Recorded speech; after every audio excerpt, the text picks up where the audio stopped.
You're alive. But just barely. Are you at work right now?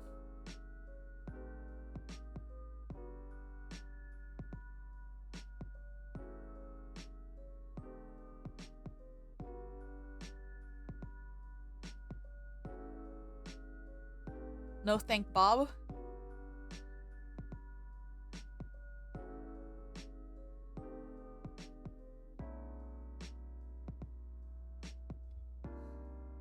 So you're not at work.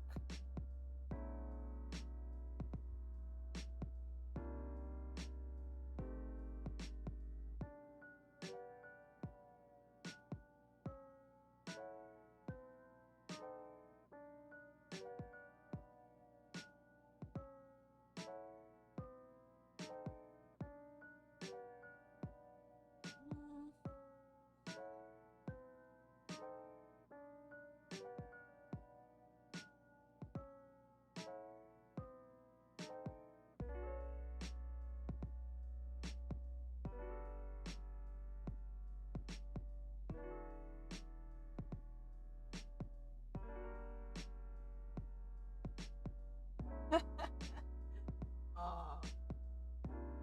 So, well, that's good that you're not at work. What happened? Just a shit shift.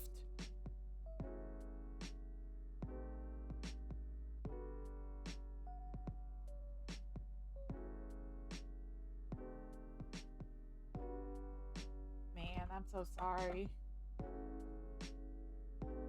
Well, at least now you get to relax.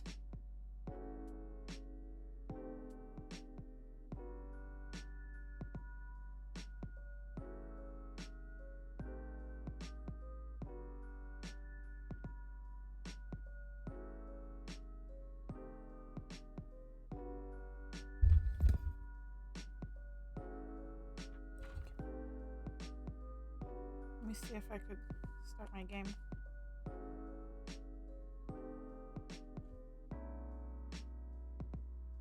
PS4.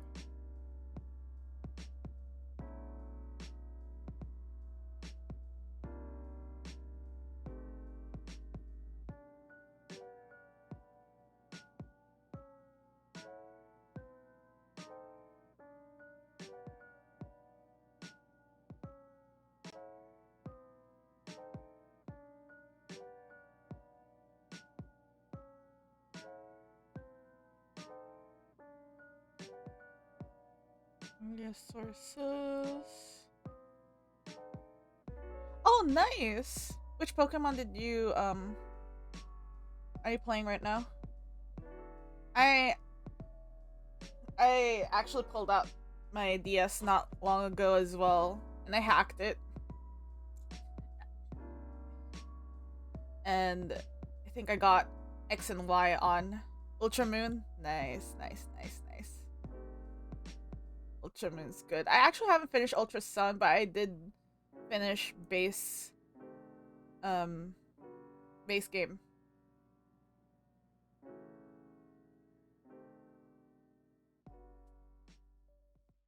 Okay.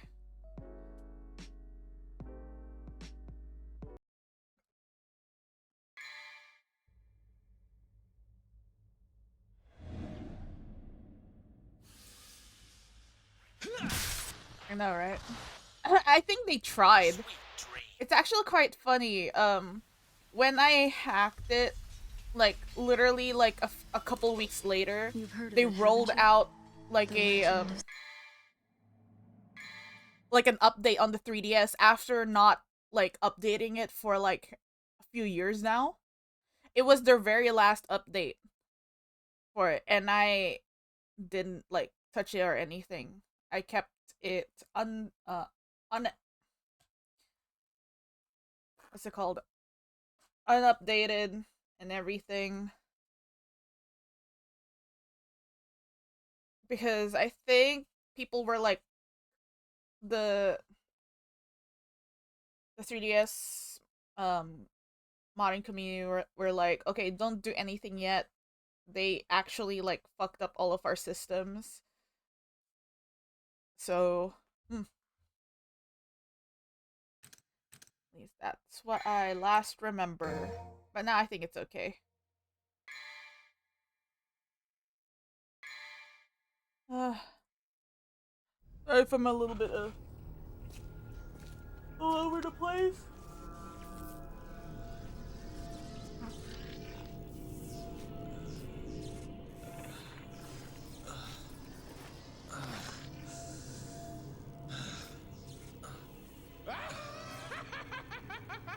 This is amazing! Even the Devil Boys know Me too. match for it. I hope they bring that in. Oh, whoa. You're not going to shoot me, Cal are you? If you do, Legend ZA. I'll die. You know? If that's what it takes to shut you up, it bugs the crap out of me when someone talks more than I do. Don't act so rashly, my boy. I've got a doozy of a story for you. But if you snuff out my voice like that, I won't be able to tell it now, will I?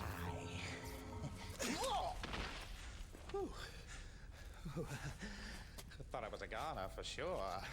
Oh, the audience? Oops. You saw it too, didn't you? That huge tower jutting out of the ground. The audience, like, Shaft behind. that causes women Interesting. to shudder. It's actually a tunnel, linking the demonic domain to the human world. And of course, your brother Virgil is the one who controls it by using your mommy's amulet. Amulet? He's headed to the control room in the basement. If you don't hop down there quick like a bunny, he'll open the gate to hell. Isn't that a scary thought? And you're telling me this because... Oops! I forgot to mention one teeny little item. That gizmo there is actually the key to move forward. But the tricky thing is, it sucks the souls of those who hold it. So I think you better hurry! But in return for your soul, it'll give you power. Marvelous, isn't it? Just let your young spirit drive you, and go for it! Oh my god.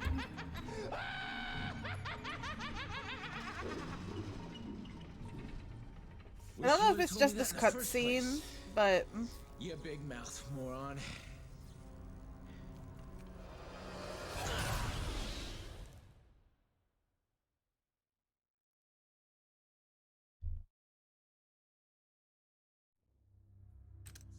No, I think it's just that cutscene. I think.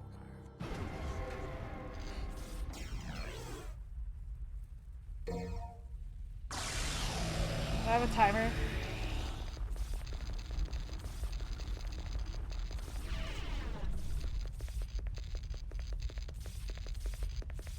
Where am I supposed to be going?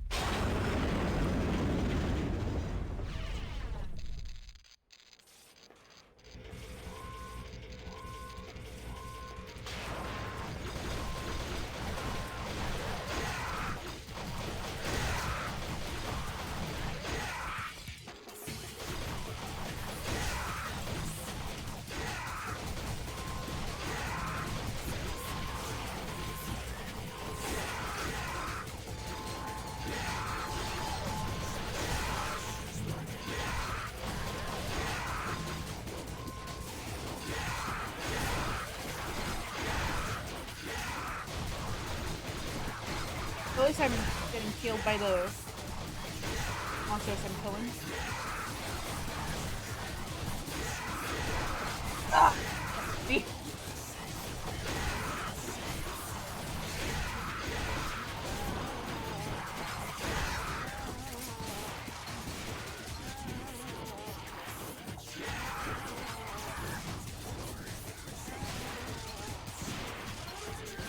You fucking smack it. Okay, there you go.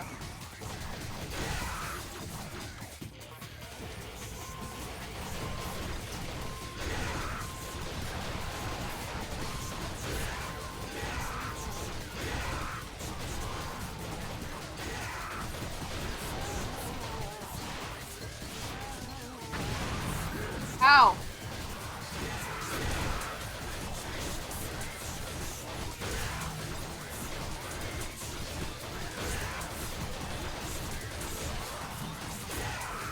Are we there yet? Nope.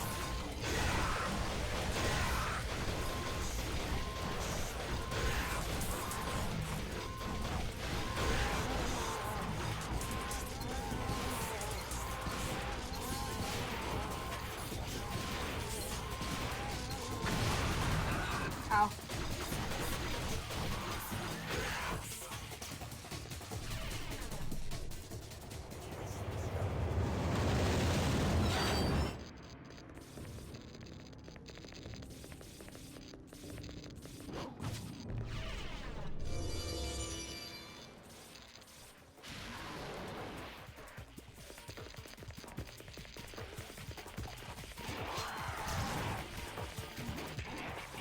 I need to be here.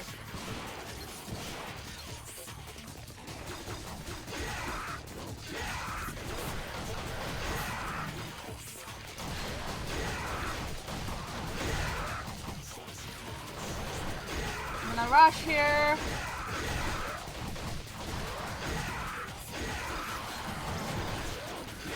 Fuck.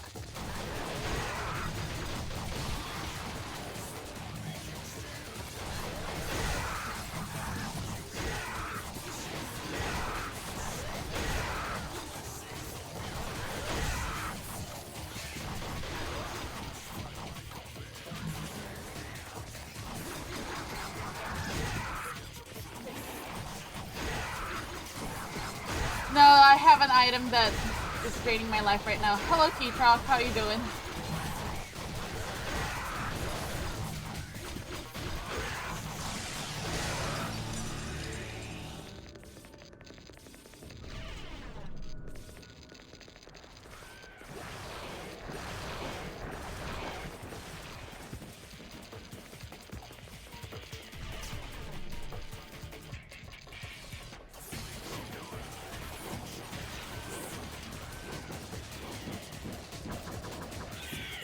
I don't know where I'm supposed to be going!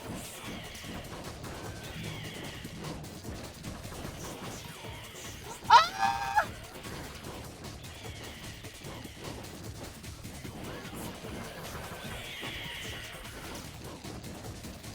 I'm going to fucking die. Ah, shit. I'm going to fucking die.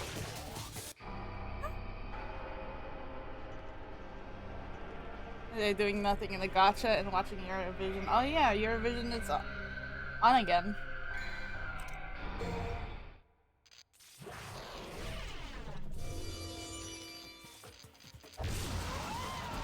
How is it?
Ugh.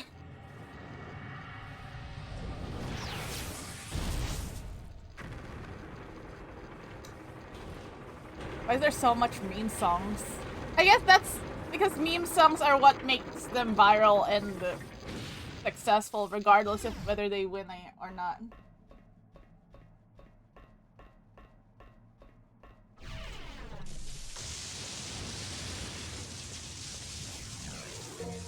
Awesome.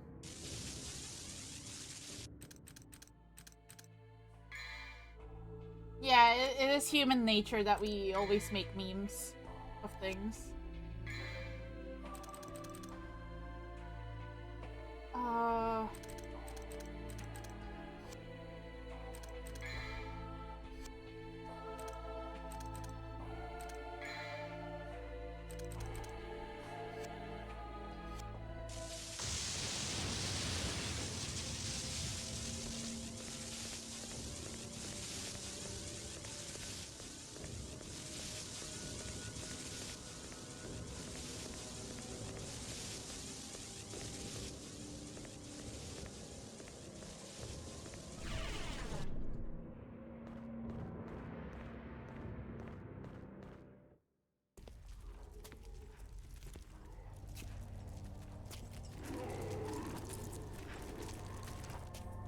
Oh, good. Congrats, Austria. I haven't even seen anything about Eurovision other than like everyone's petitioning for Israel to not be a part of it. Talk about horsepower. Oh shit! That's cool. Of course. Race with a horse, huh? When you put in the Filipino genes, they got the chop. Of course. Okay, let's go. I'll take a look after this.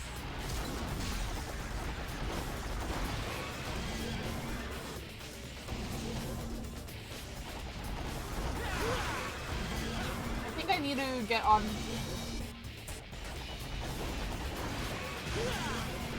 What?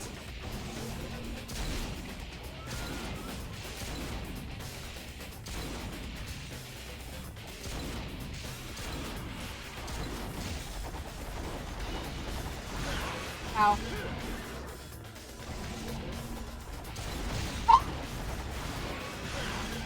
Fuck.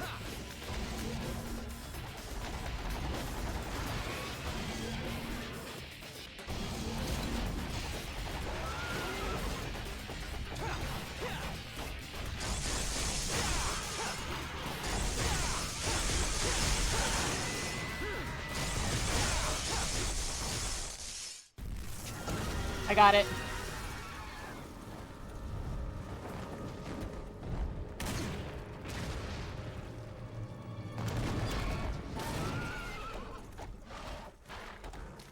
First chicken, now gladiator.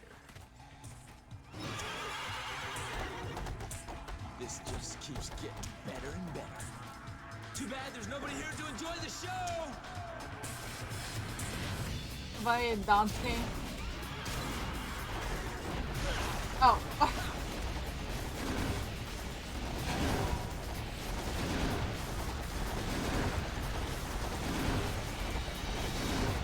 Oh, what?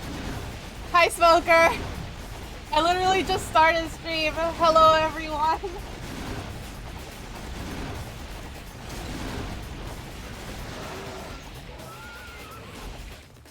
Ah! Oh, shit!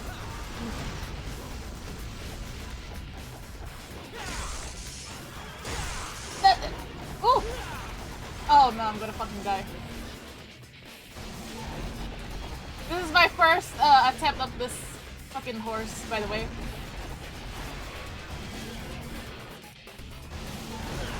No!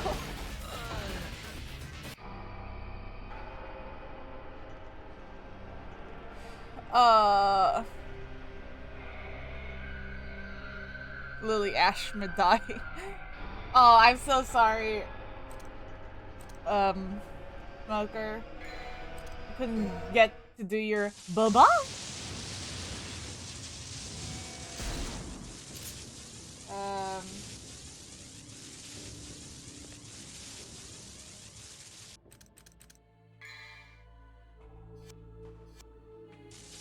Yeah, that's my impression.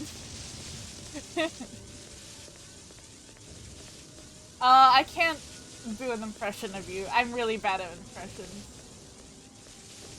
I can do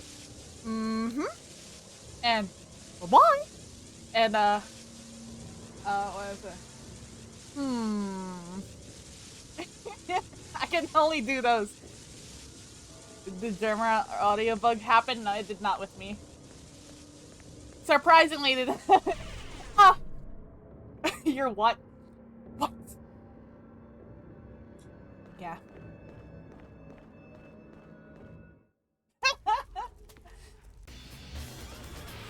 I can do it.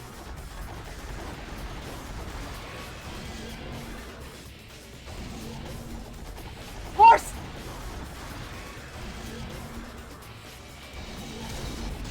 Ah!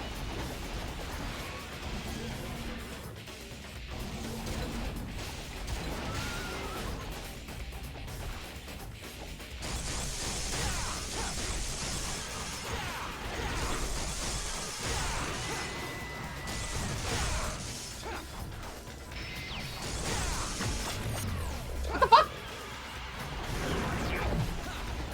Oh, went back. Okay. But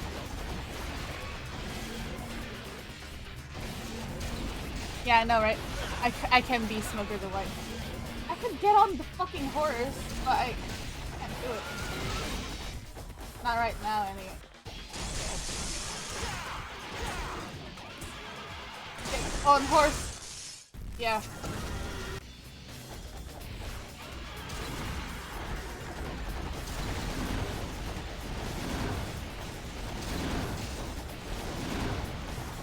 Ah, fuck. Not towards it. Now, gone like the wind.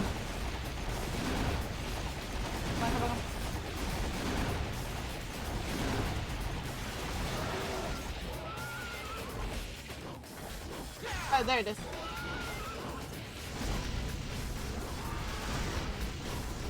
No.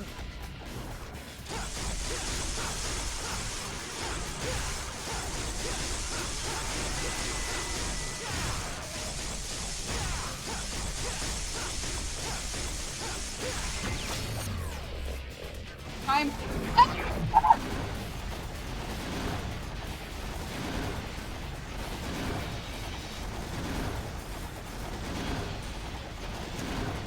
As for burger with diagonal veggies, I'll try.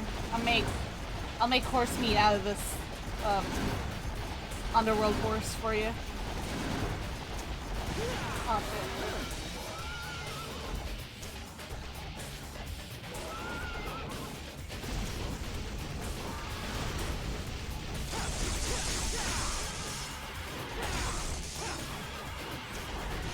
ow!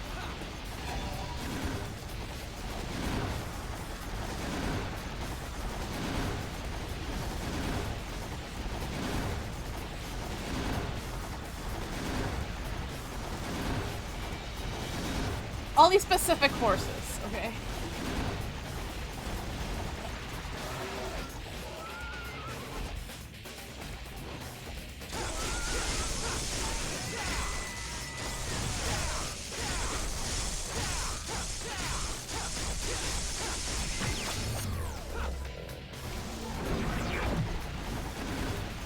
It is.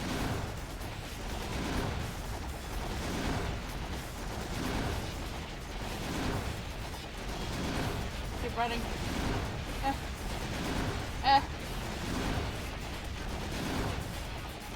Running.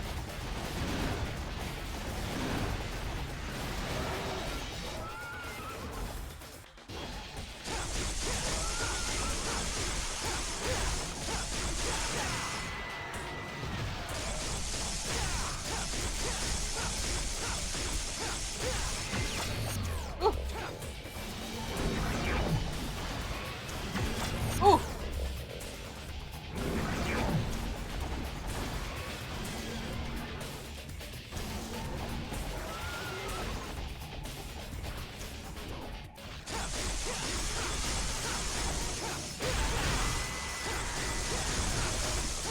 Horse! I did it! Yay! Garyon.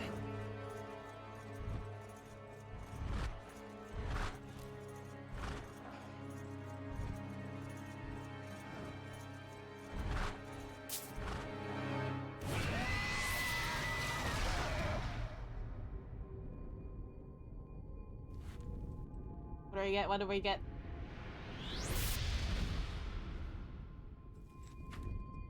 Did I just get his essence and not a weapon?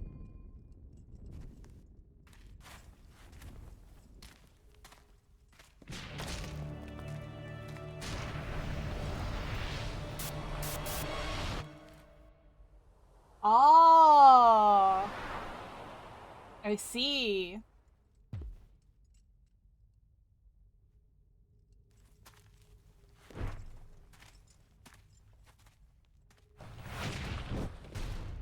That's cool. Quicksilver. Special power that Garion uses to control time. This style gives you more freedom in battle to try out different tactics and combos. Fuck yeah. Orb. That wasn't a lot.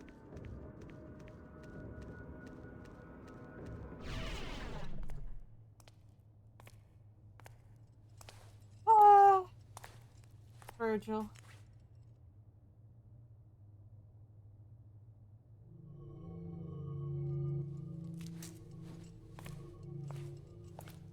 That's my man. I found you, Seed of Sparta. I told you that I remembered your rancid scent. No matter where you went to, you could never hide from me.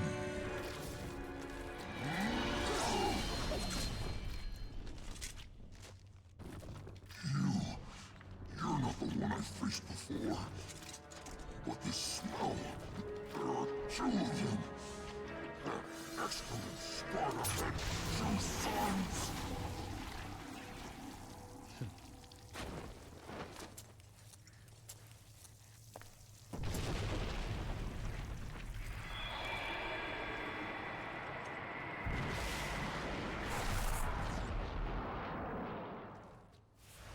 Also, that's where he got those. Okay, I see. I understand now.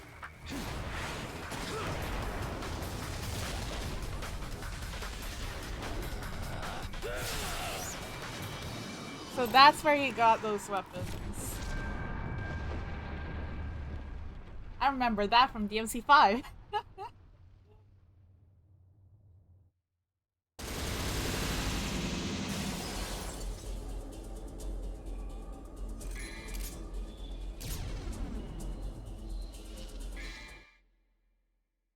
He can't stop being cool. That's just part of his character. I like him a lot.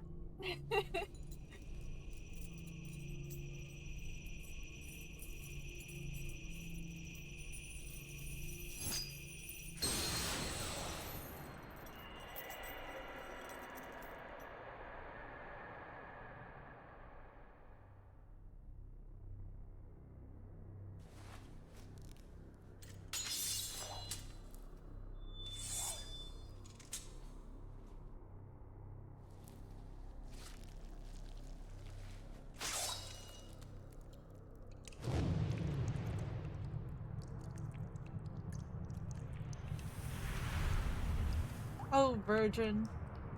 What the hell are you doing?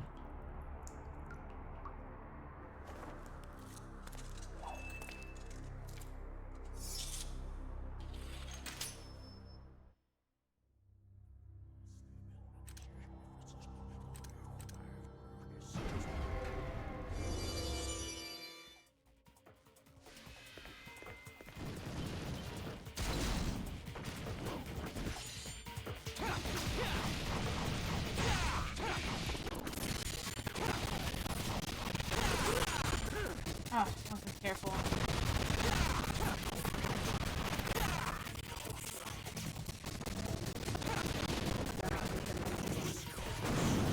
Ow.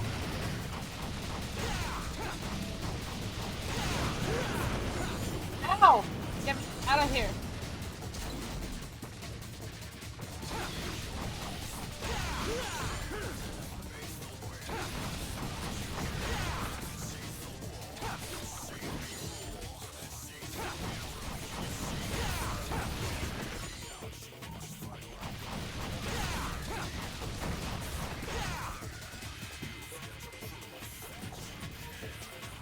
Oh, kidding me?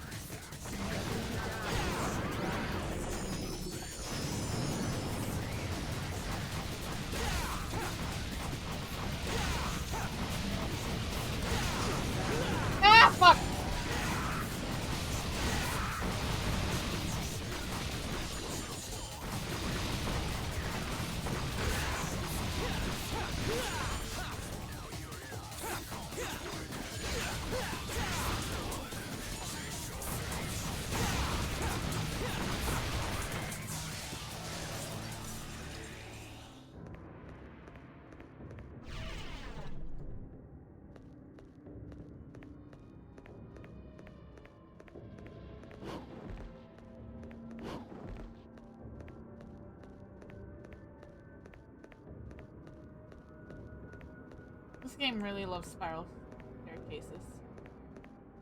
Should I go first?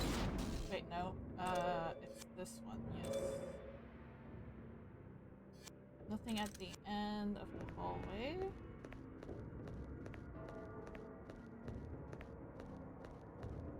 Oh.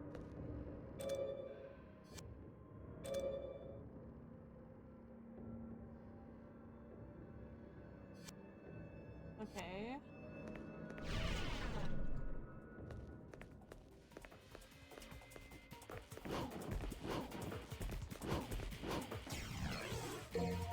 Nice.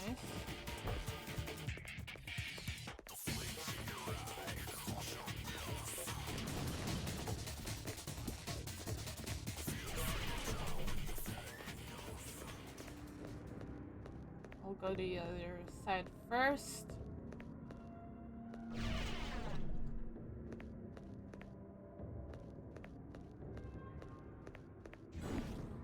Yeah, I can't go here yet.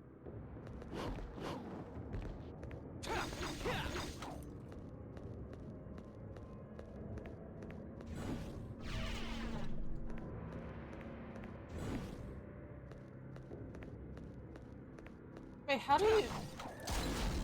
Now that you mention it, how the fuck do I use Quicksilver?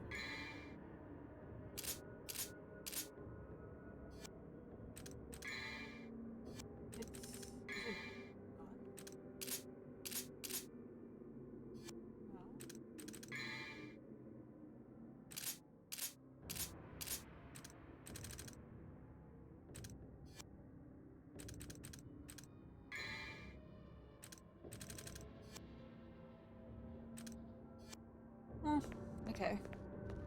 Never mind then.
What?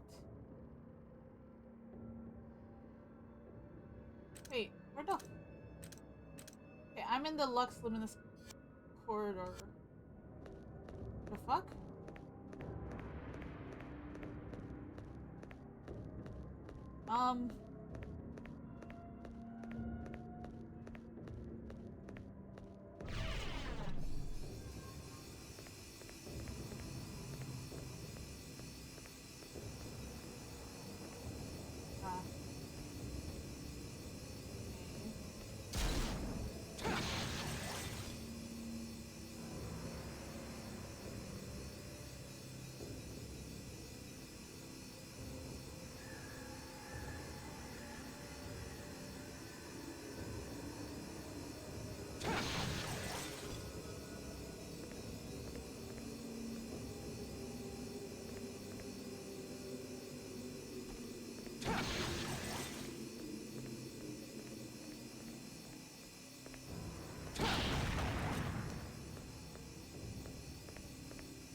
Ah.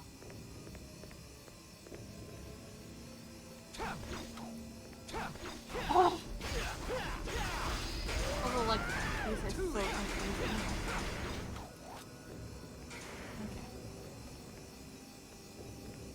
this is there, back there.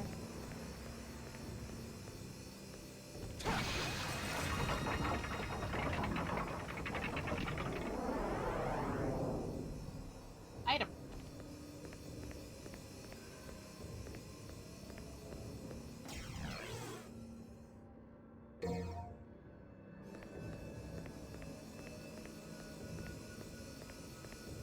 Now back to it.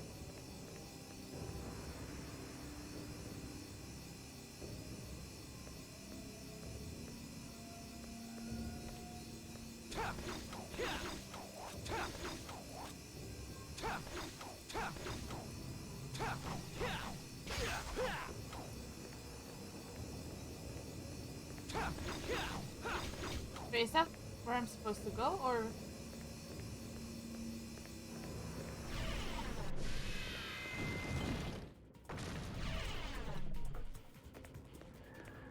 Oh, that's what I was supposed to do. It was just a fake out. Okay.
Then how the fuck do I use?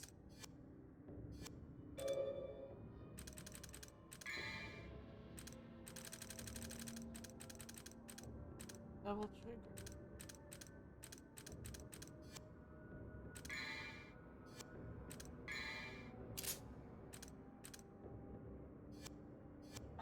You know what? That's fine. I'll figure it out.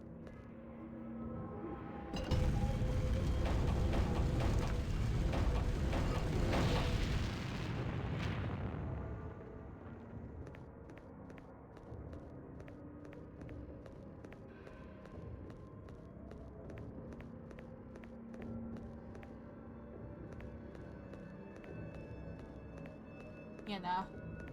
I cannot, for the life of me, do combo statues.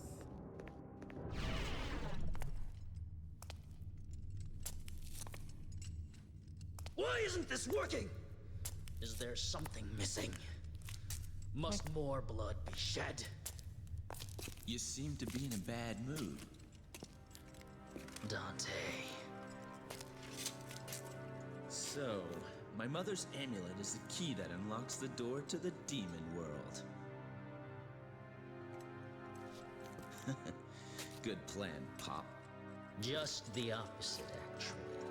Originally, it was the key to the demon world, but was given to humans as a gift. It doesn't matter to me one way or the other. More importantly, I've come all this way. I'm sure you have time for one more game, right? Oh yeah. Why not? After all, we share the same blood. I'll just use more of yours to undo Daddy's little spell. So, you want a piece of me, literally? Okay, bro. I love this dialogue Come so on, much. get it. If you can. You are not worthy as my opponent.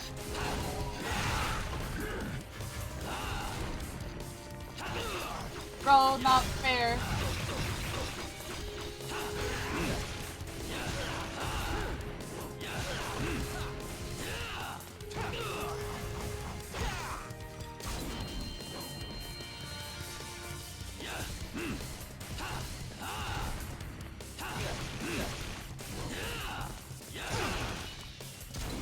Now I'm a little motivated.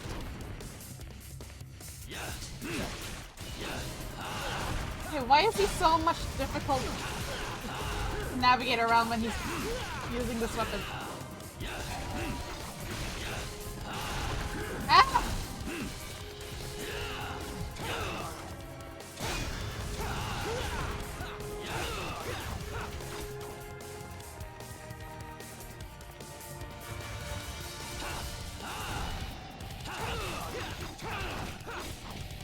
This may be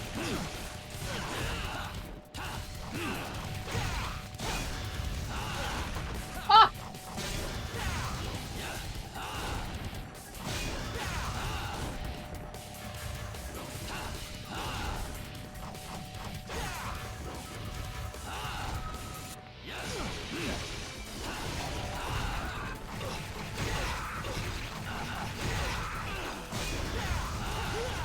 Ah!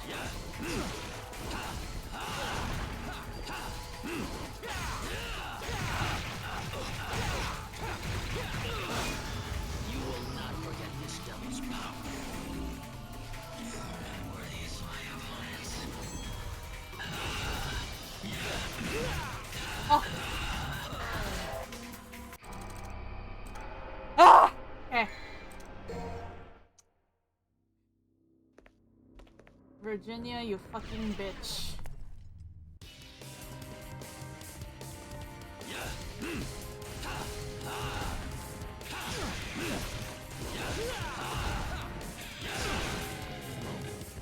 Alright.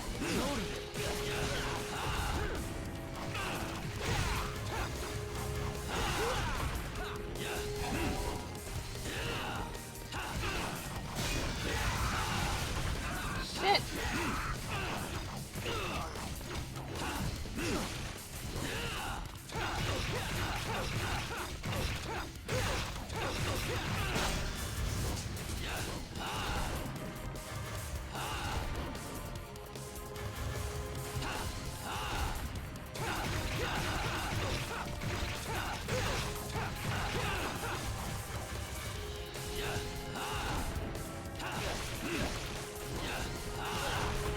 Fuck. Ah, shit.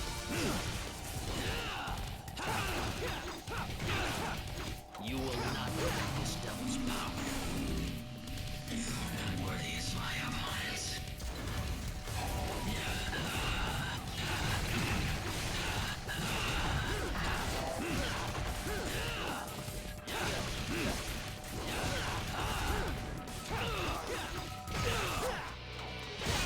Not fair, bro. Not fair.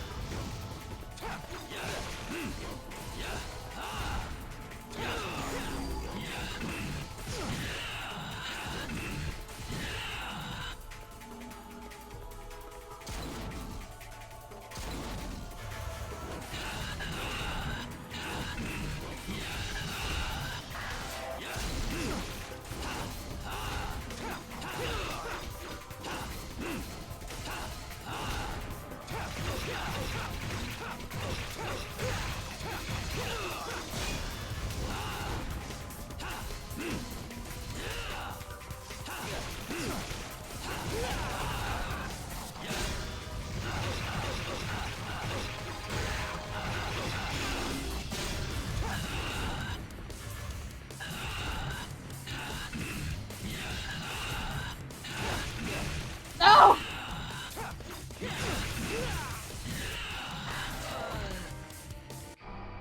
Ah ha ha ha. It's so hard to catch him after his combos.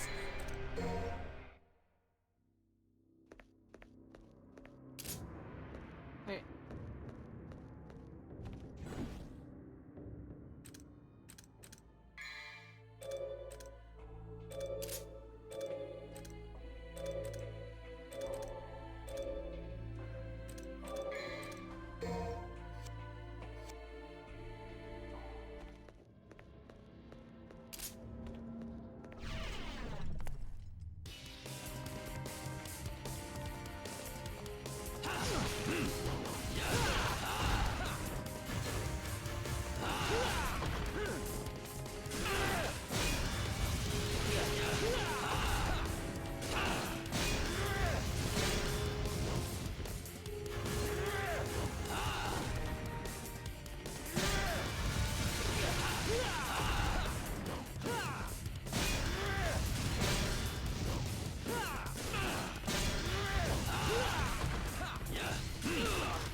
You will not forget this devil's power. Unworthy is my opponents.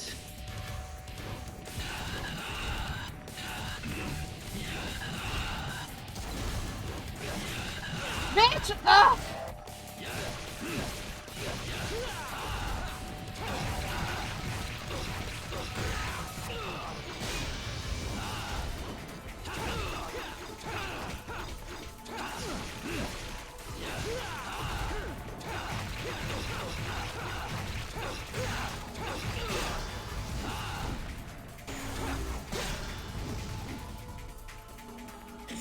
Unworthy is my opponents.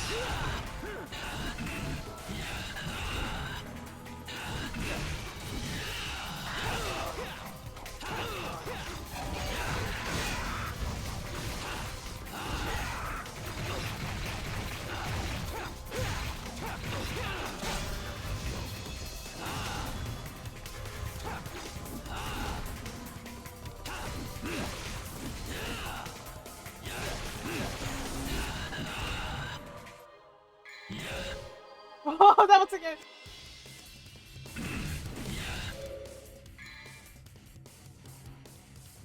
No! Are these just files?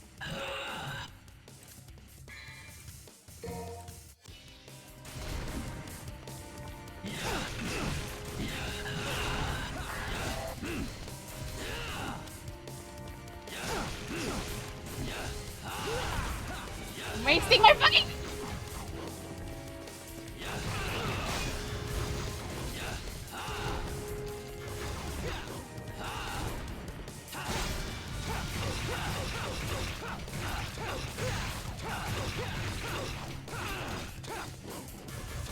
Rest in peace.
so close. I'm so fucking close.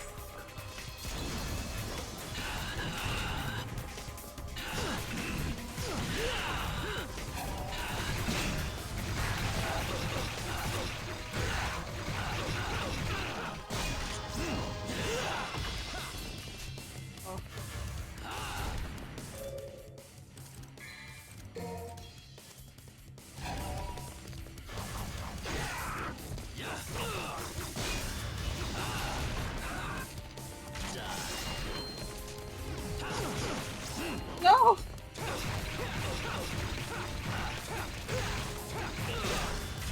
No!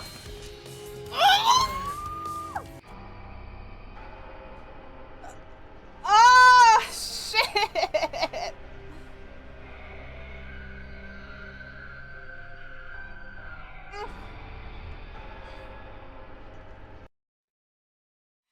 Ah!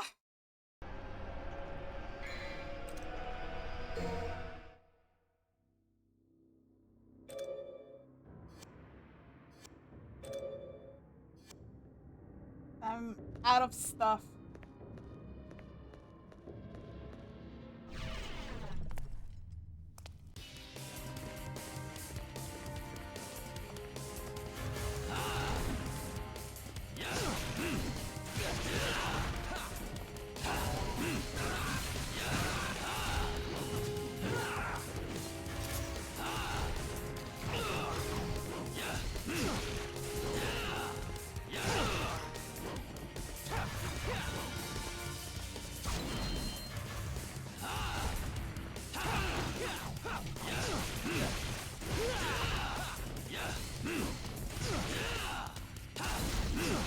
Oh, fuck. What am I doing? What am I doing?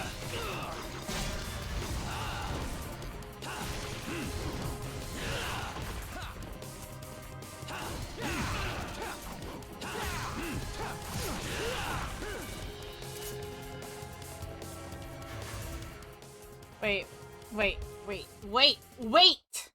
Wait.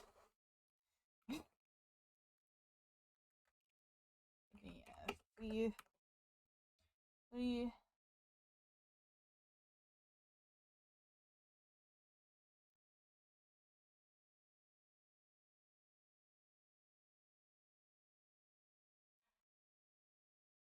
It's a style. Okay. Yeah. I'll do my best in this one first.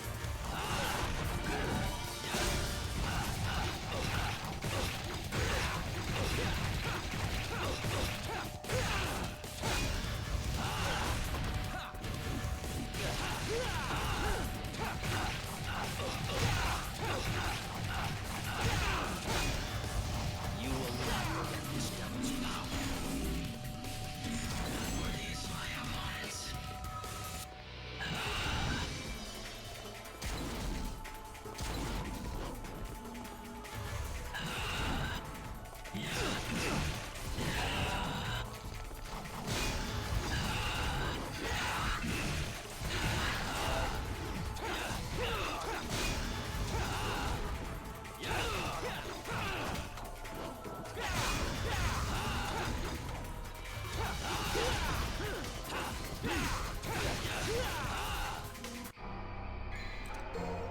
Okay.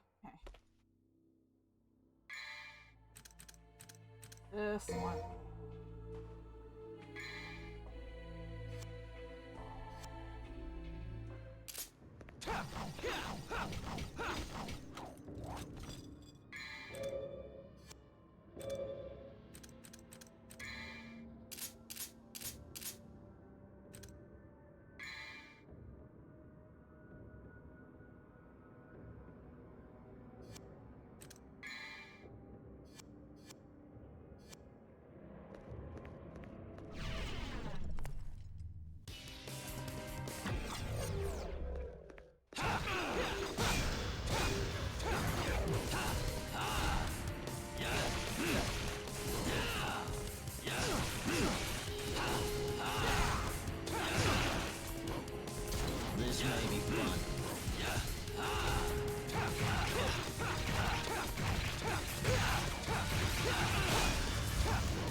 not in it.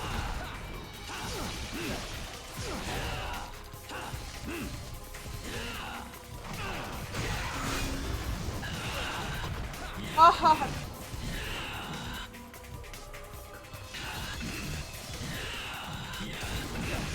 No, why do I keep shooting him? That's not what I meant to do.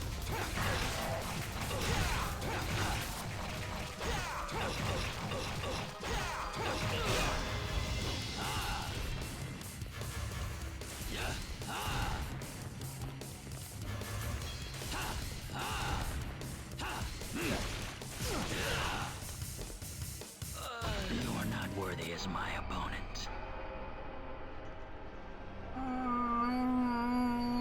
Ah! This shit sucks. Stand still. Oh shit, okay. Did not mean to do that, but whatever.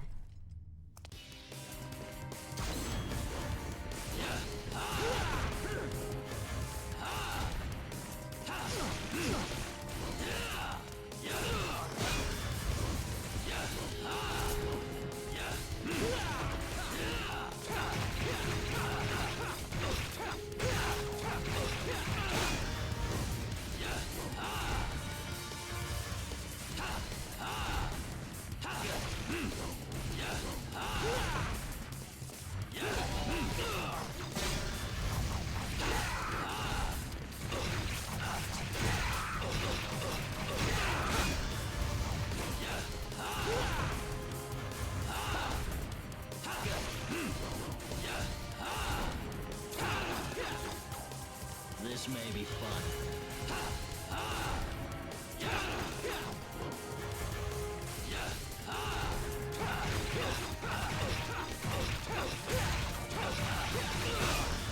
You will not forget this devil's power. Unworthy is my opponent.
Fuck!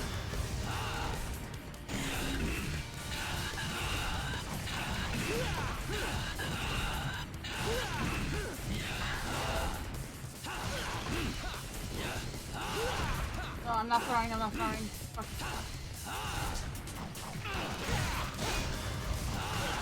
Fuck. Fuck!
Time for drinkies. Oh, thank you, Saru. I'll drink when I'm dead.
This may be fun.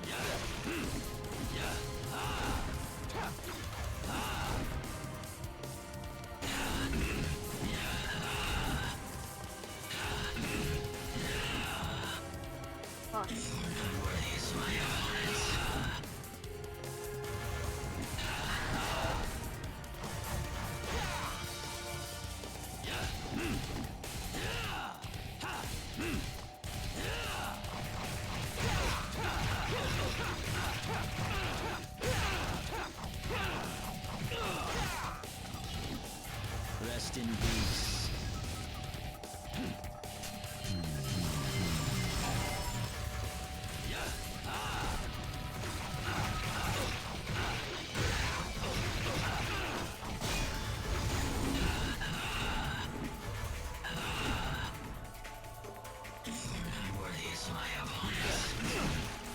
Oh shit.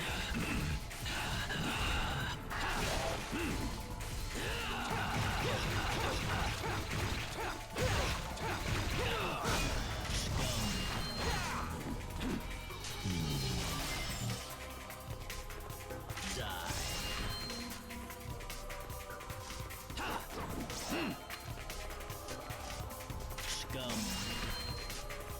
Scum.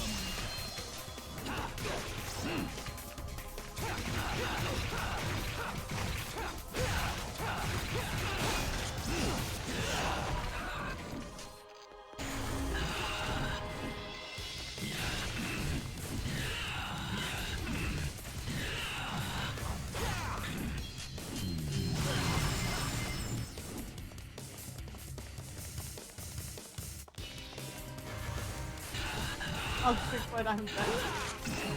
Trying to think of a character says I'll drink when I'm dead, and so far it requires a very specific view of the afterlife. Yeah. Well, I'm dead now, so. And I don't have water, so I'll be right back. I think I got his attack patterns down, but it's still killing me. It's killing me right now. So I'll be right back.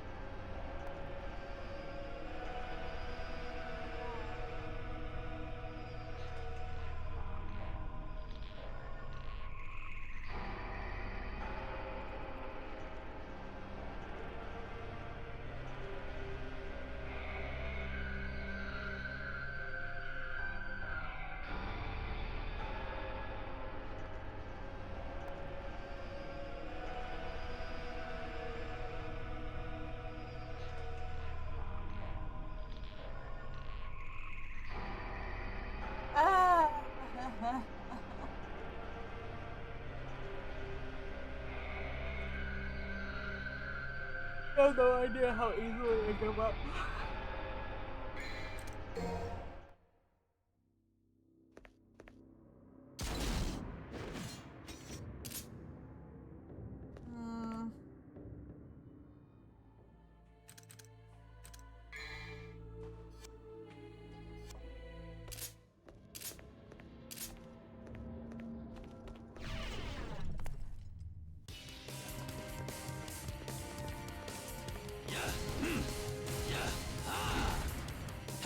Hmm.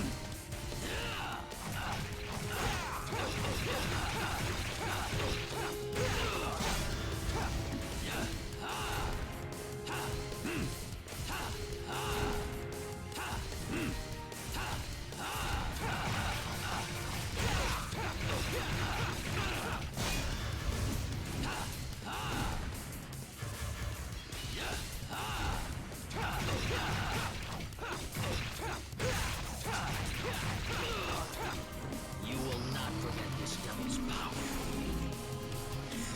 What is my opponent?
I know, like, if he pulls this devil trigger, he's gonna heal.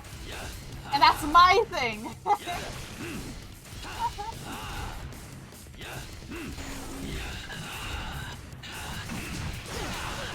That's not fair. That's not fair.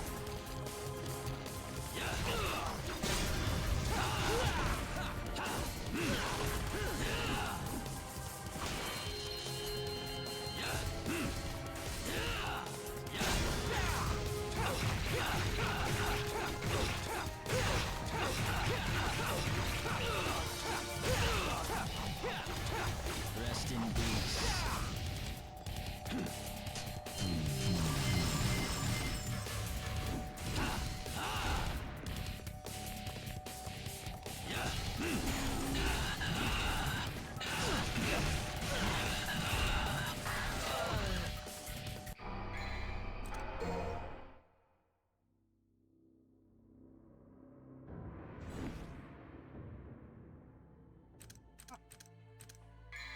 Do I even...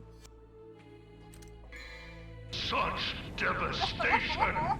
This was not my intention!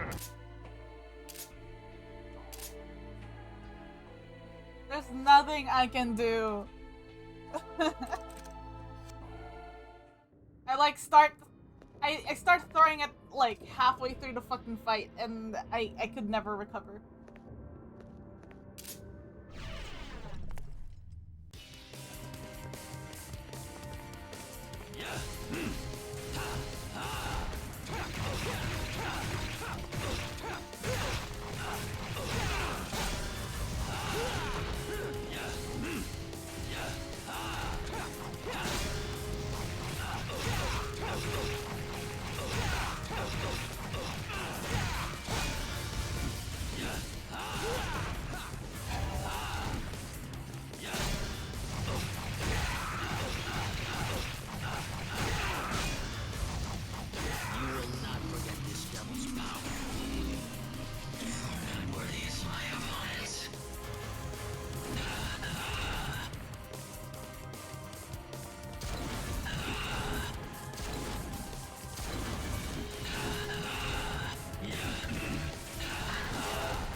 Rest in peace.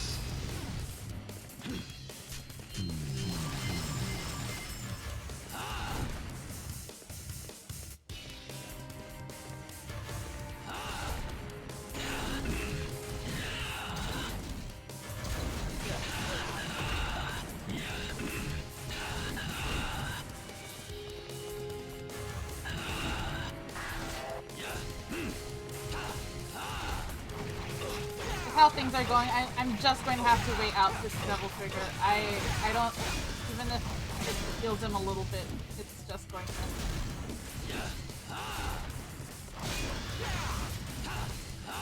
With how things are going.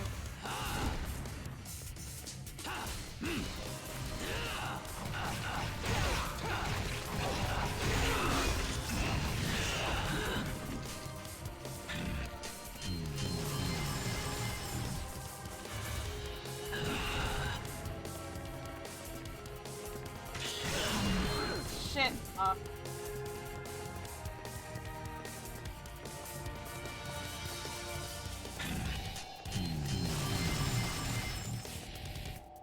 Why is he in Devil Trigger farm way too long? What the fuck?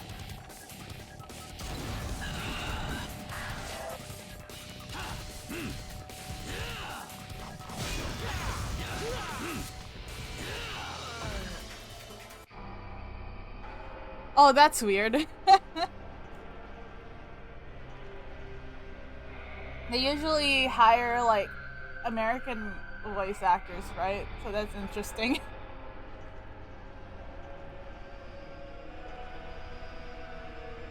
Oh my god!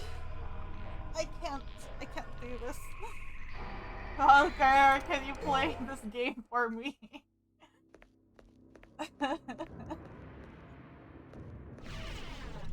I wish Smoker was here.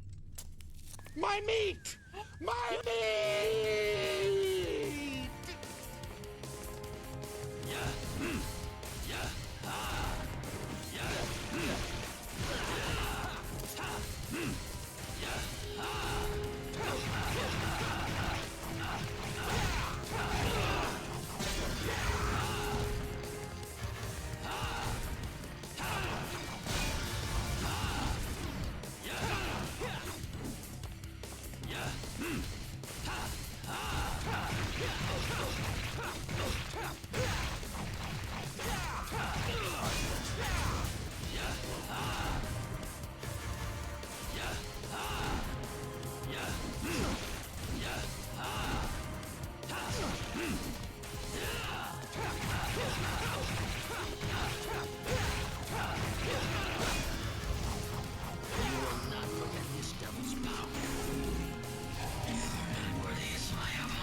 That's not fucking fair!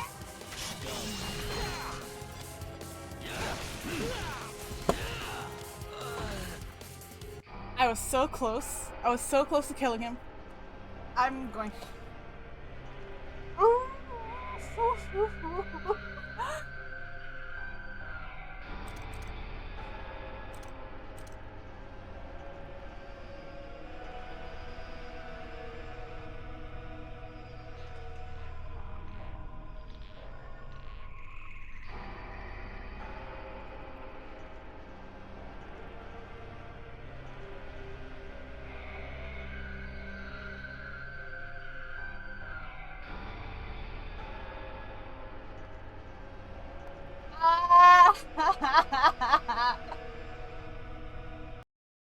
My hands are sweaty.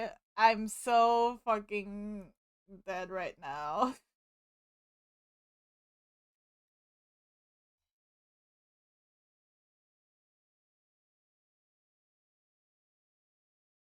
I would like spaghetti right now. I would like mom's spaghetti. Newsweek. Fuck.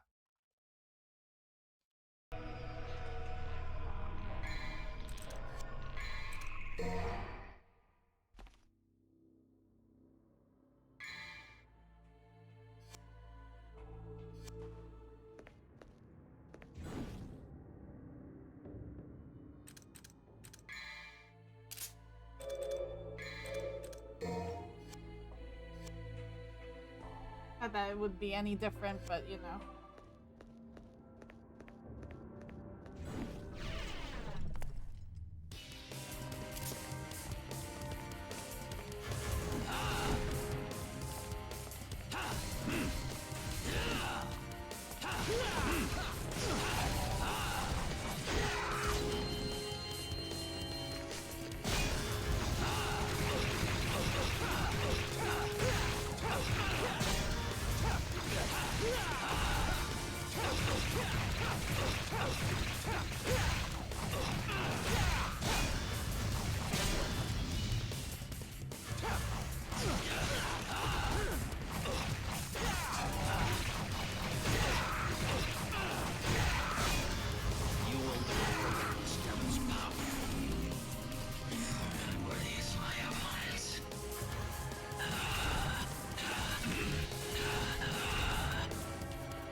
Rest in peace.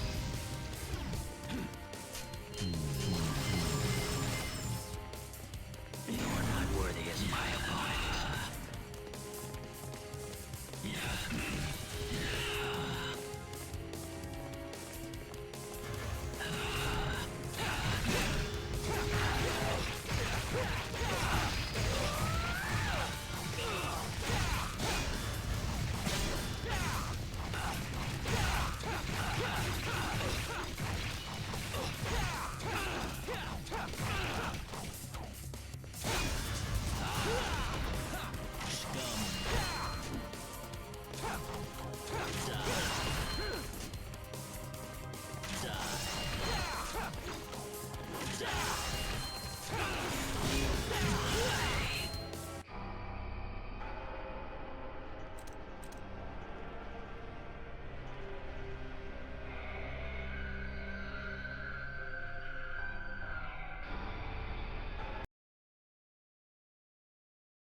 Uh,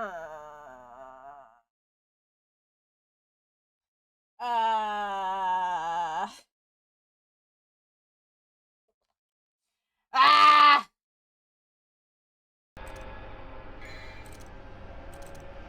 Thank you. Thank you. I do need a Twinkie right now.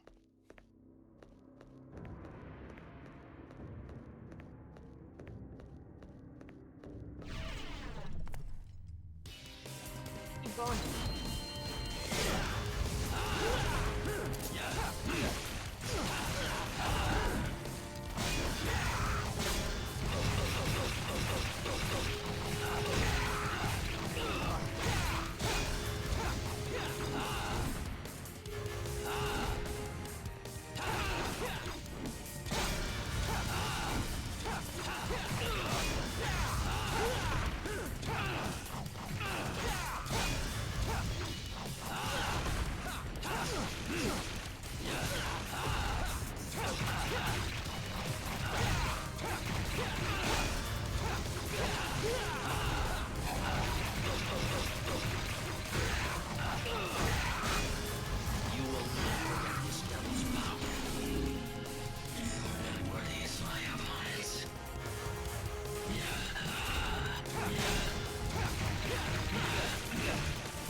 Need a break. I need a break. Ah!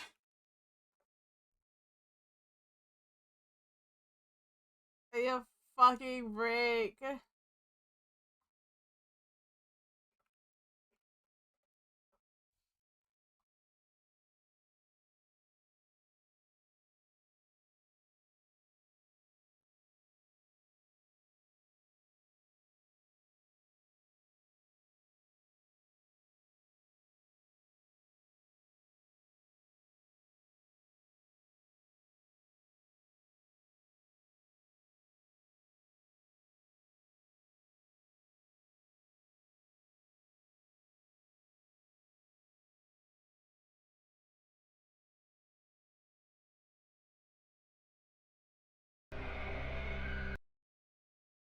myself. Let me grab a drink, actually.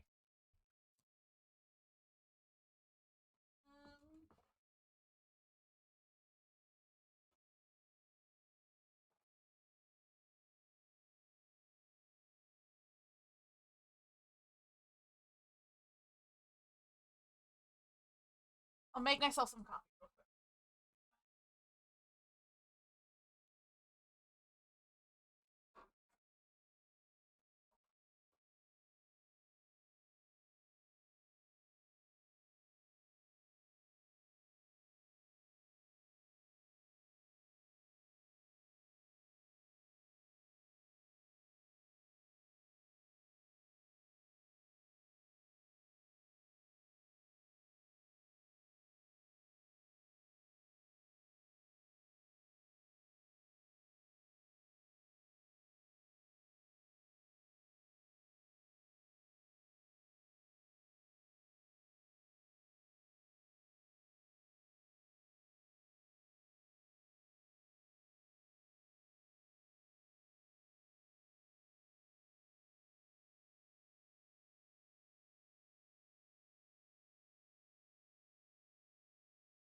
I got coffee. Hi Ruby! Oh my gosh, thank you for the sub. I'm so sorry. I completely missed you while I was making my coffee.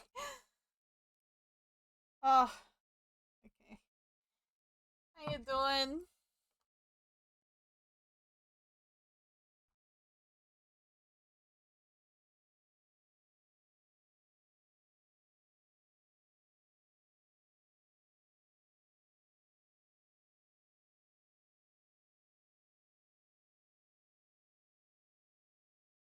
Ooh, did you get another tattoo? Or is it just working on the tattoo you already had? I'm good. So tired from doing this, but we'll manage.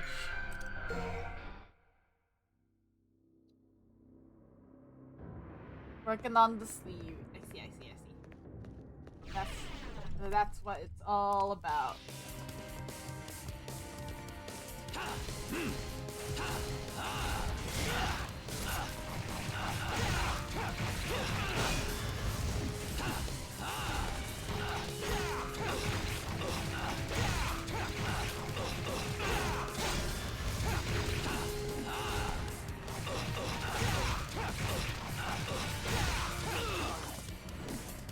You will not motivate this devil's power. Unworthy is my opponents.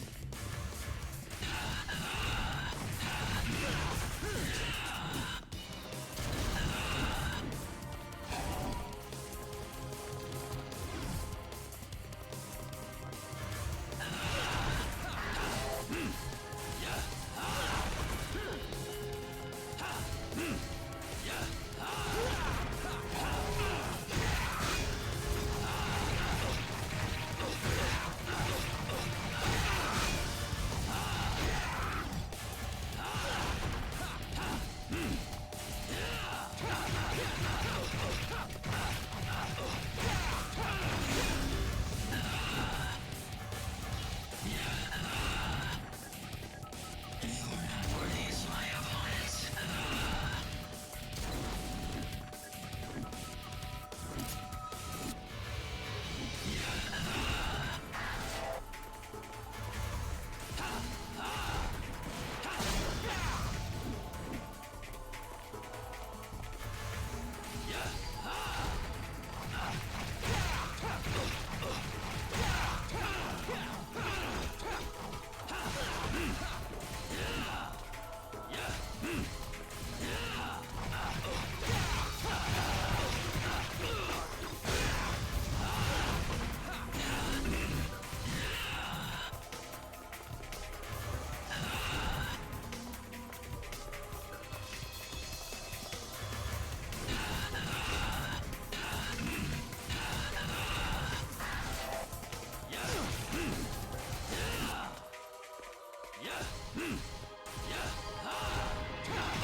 Worthy is my opponent.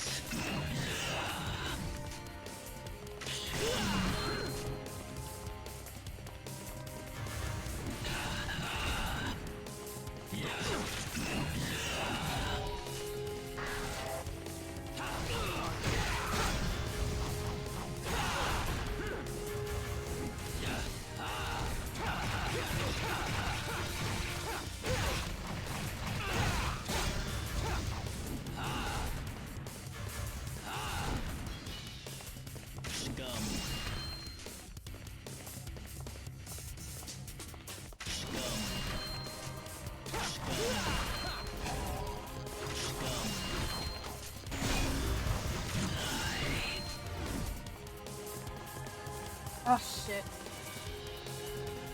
I'm so close. I'm so close.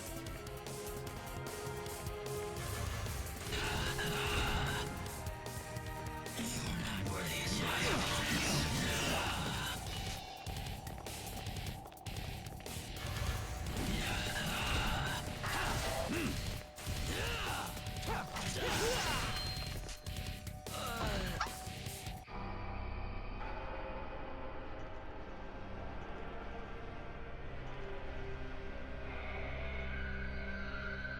My hands are shaking. My hands are fucking shaking. Thank you. Thank you for the hydrate. Oh.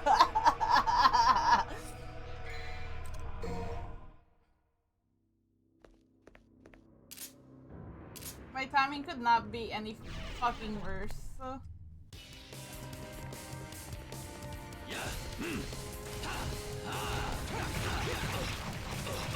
Just whenever he starts to pull out his sword, like, I can't fucking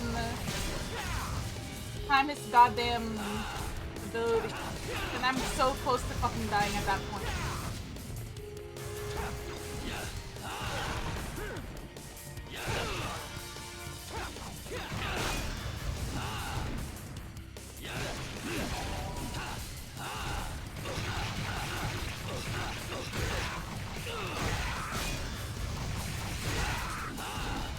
You will not forget this devil's power.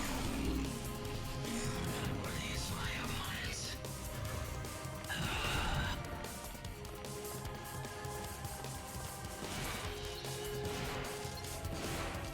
I know it doesn't fucking do anything, but...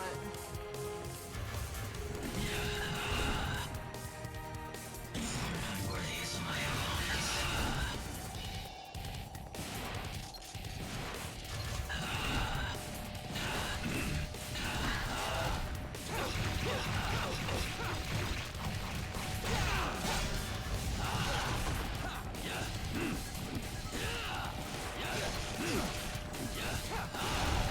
And I would hit the fucking wrong buttons.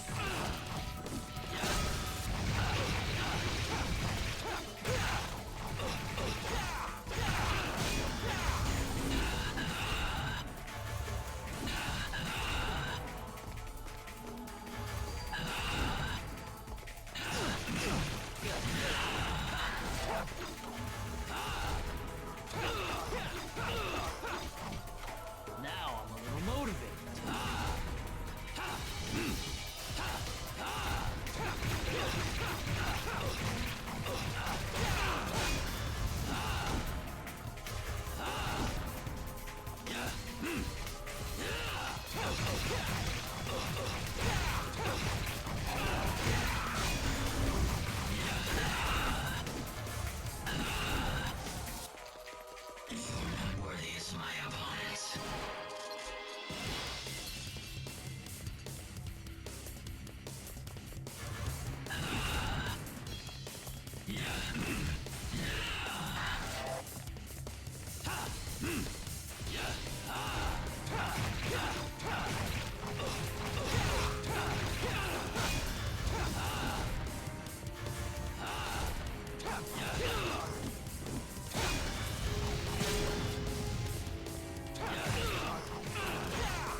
does shit, but whatever.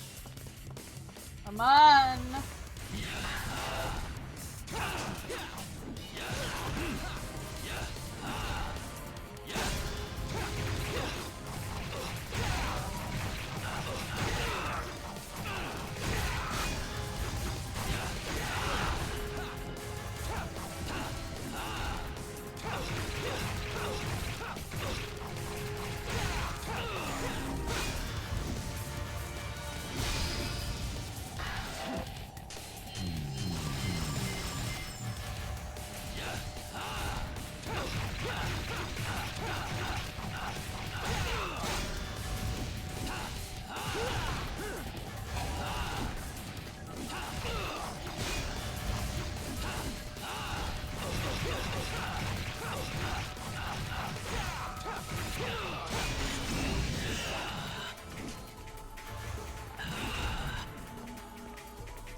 I did it! Ah! Hi, Slum Kid! You came in just in time! The amount of times I fucking Sorry, did. but this is no place for a little girl. So beat it. Shut up!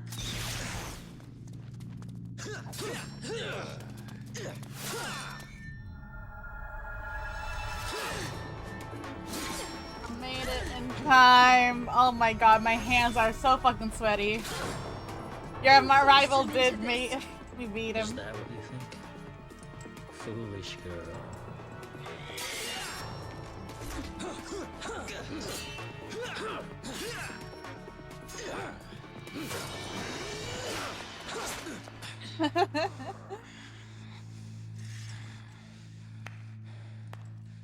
Bravo!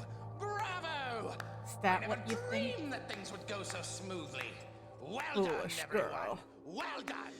You. Don't be Ew. a bad girl, Mary. Or you can expect a spanking from Daddy later. Just as gonna spank you, but spank you on the Buffoon! butt. I don't know where Disgusting. you came from, but you don't belong here. Now leave! Zowie, that was close. But you've taken quite a trouncing today, haven't you, Virgil? You could have chopped me into confetti by now if you were in tip-top condition. Damn you! You have lost. That was close. Because you underestimated humans. What's going on? Good girl. Pure and innocent. Just like your mother. You bastard! It's time for your spanking, my dear. Oh, what the fuck? You want to know where the spell didn't break? Virgil? Well, You have the two amulets and Sparta's blood. You had everything you needed to unleash the evil. I told you before. I don't like anybody who has a bigger mouth than mine. You are wounded and weak. Oh, Even that was my I can do controller. this to you. Two amulets. A set of Sparta's blood. Now, I need one more key. He sacrificed two things to suppress the tremendous force of this tower. His own devil's blood and a mortal priestess. I needed you, in whose body flows the same blood as the sacrificed woman. Oh, His spell cannot be undone without your blood. It was quite a ride, you know. If any of you had died before getting here, our little plan would have gone to waste. this hurts. Damn. Therefore, my job was to make you battle each other in order to weaken you. But at the same time, I had to guide you here and make sure that you were kept alive. I even went so far as dressing like a complete idiot. It's time for bed, Mary. You can visit your dear mother. Fucking kill him. Kill him. Whoa! Try me. Hell yeah. It's time for the clown to bow out, Arkham. Dude, the show's over. Oh, Impressive. I want them I to expected team nothing up less in from the devil's DMC6. descendants. But aren't you forgetting something, Virgil? The spell is broken. What do you think will happen next? Let's welcome chaos.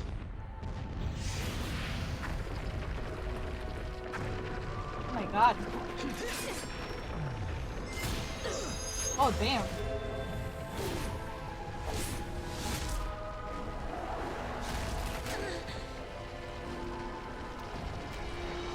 Just sit and wait. Wait for the birth of a new god. I shall take over the power of Sparta!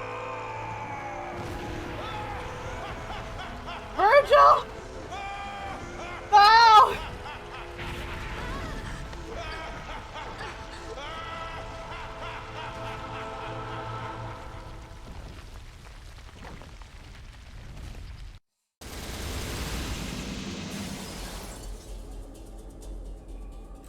God.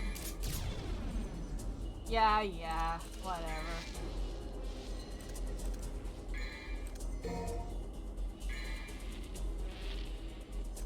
That was so fucking hard. I always found this game extremely cringe. I don't know, I'm kind of liking it. It's, like, it's perfect for its time, methinks.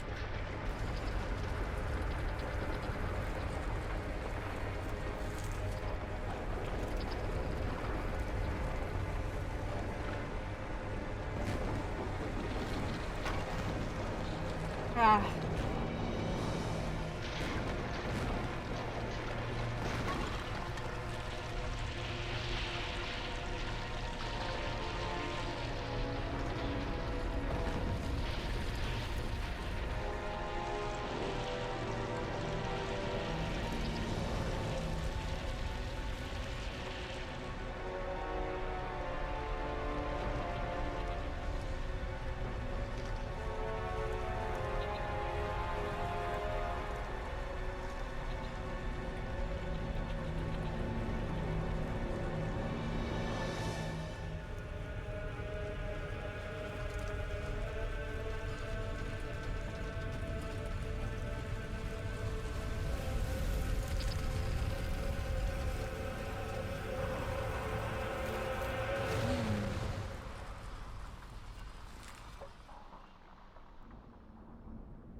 Okay.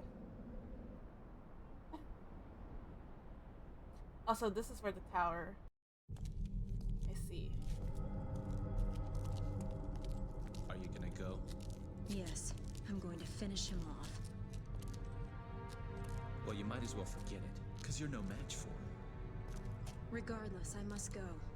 I had a chance to stop him before, but I couldn't. I'm responsible for all this mess. Responsible? Does it bother you that much? He's my father. Besides, who else can undo what he's done?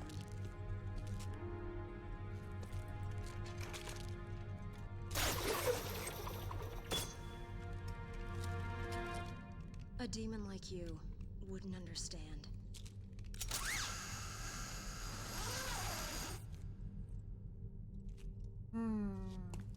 Maybe he does.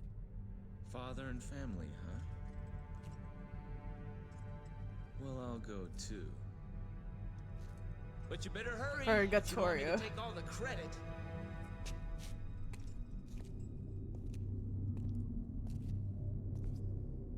Where is he? Where's Virgil?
Beowulf. Oh, okay.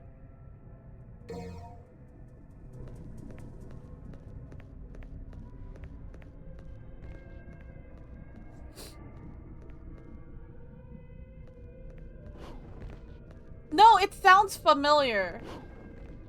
It's in my head, but I just don't remember right now. Purgatorio.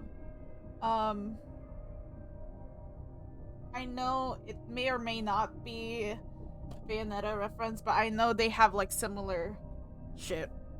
Where's my phone?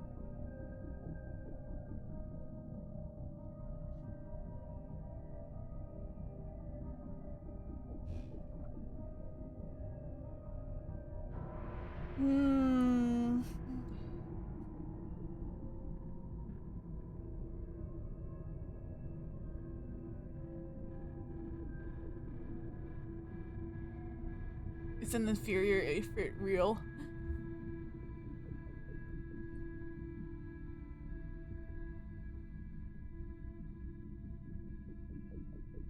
Oh, like actual Dante's Inferno, I see. I swear, Smoker has explained to me about Dante's Inferno, but I've yet to read it. I will try Beowulf though.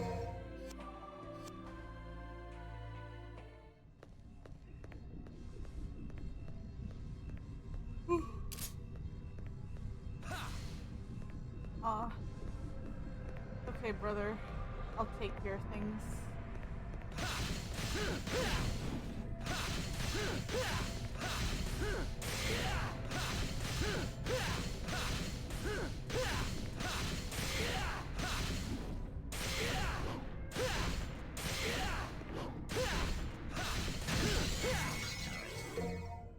Cool.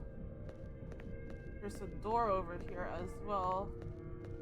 It's probably a secret mission which I do not care for to do. And I do not want to do it.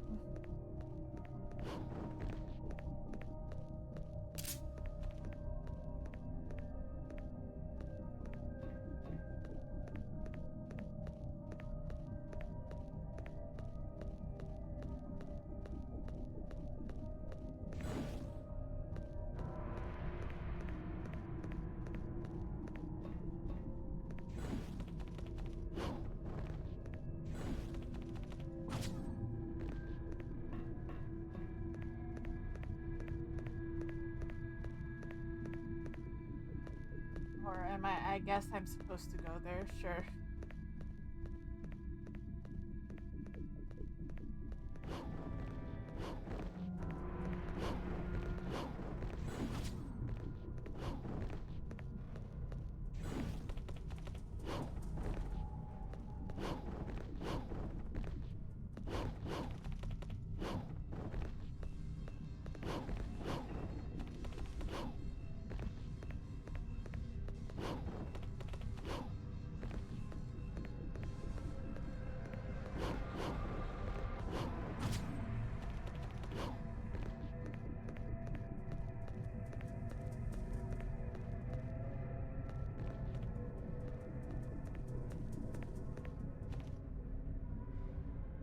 Yeah, okay. I see. So it is Dante's Inferno reference.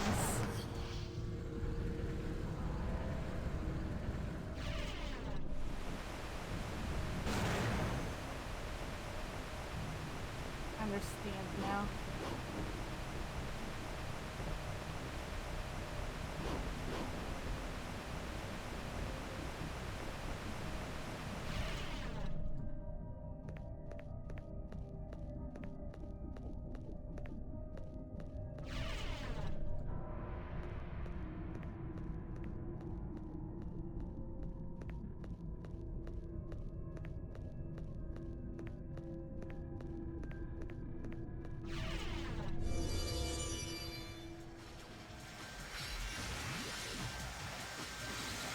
Yeah. Divine Comedy. I've yet to fully read the whole thing. I mean, according to my friend Smoker, it's really good. And it's definitely required reading.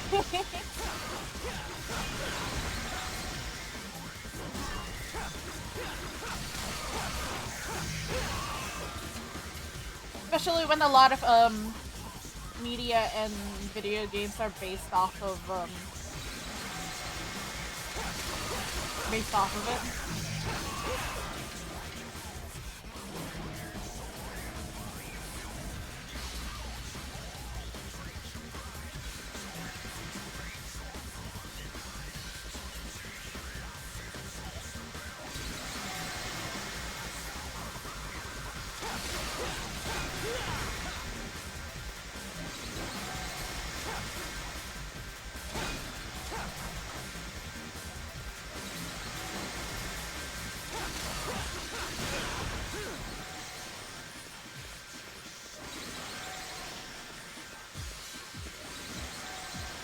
attacking themselves in the corner, which is so...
How the fuck do I get there?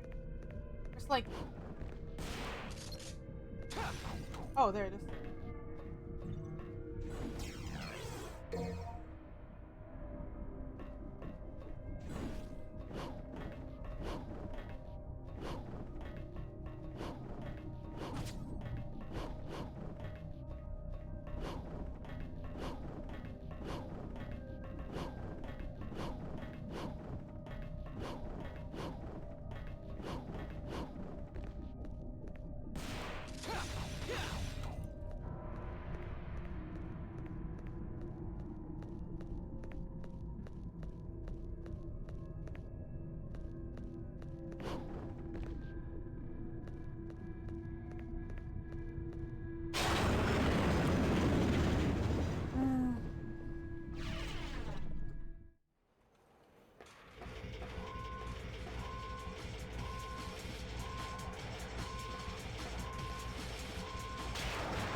So sick of this bitch!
The Roto says conscious to the chat.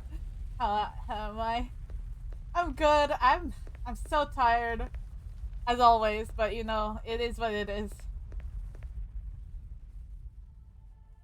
Stop. I hate that fucking enemy so much. I don't have enough to level it up.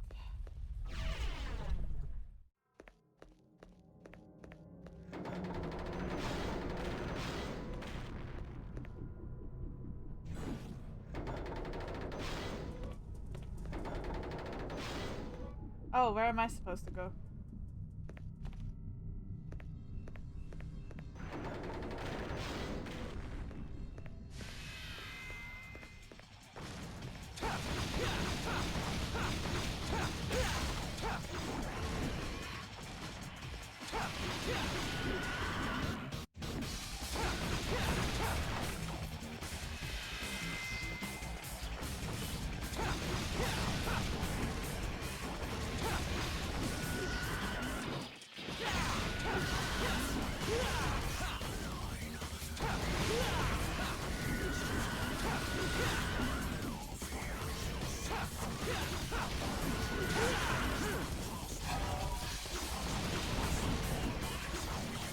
My meat!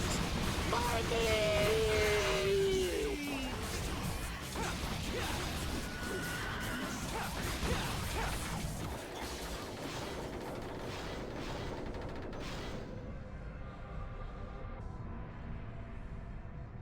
Uh...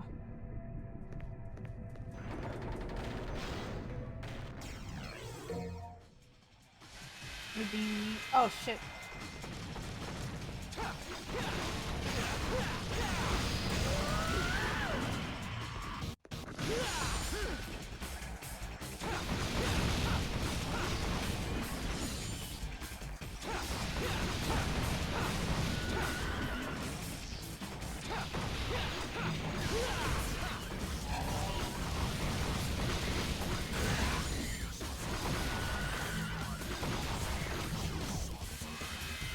Thank you for the meat.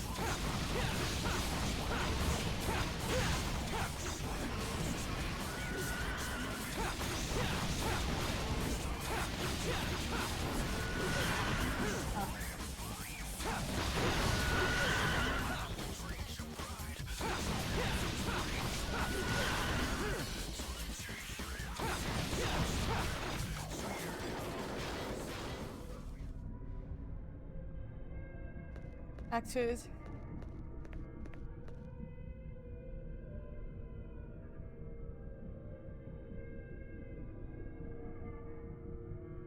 I do recognize... I do remember you showing me, Overly Sarcastic Productions.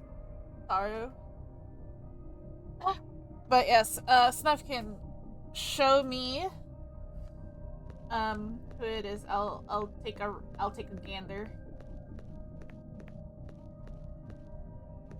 Am I not supposed to be here?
This is so confusing. Where the fuck am I?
to go now?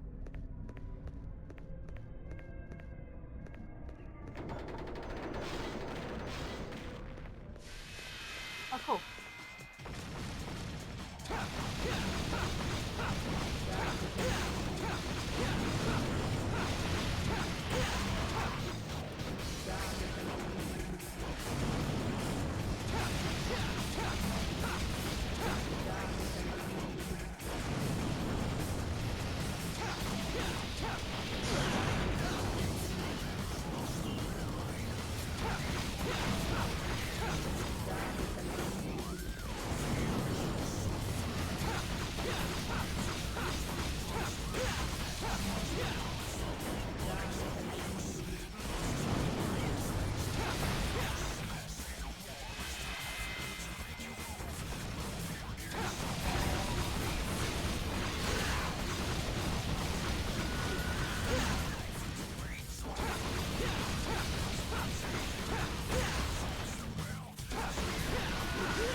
I'm pretty sure I have permissions for links.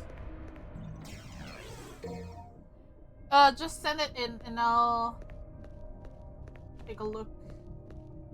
Is this where I'm supposed to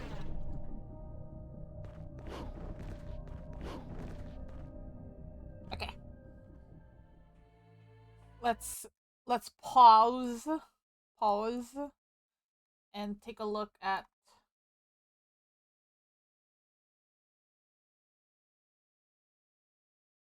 some videos.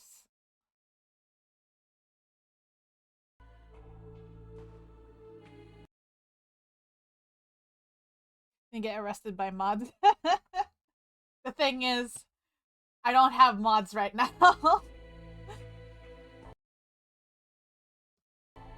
One of them is on a road trip in California.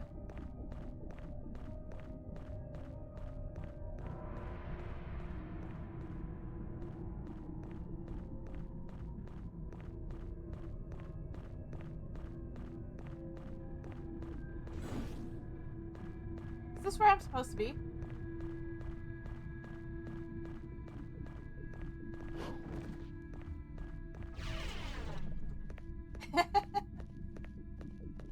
I know. I'll keep my mouth shut. Well, let me figure out my way around. Like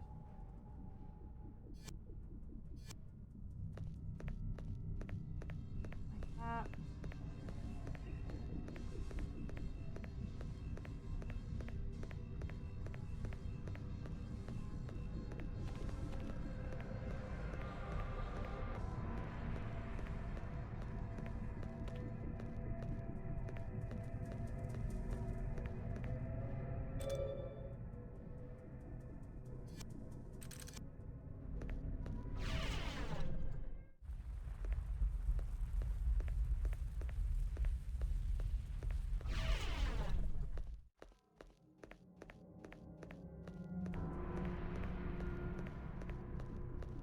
This is where I was.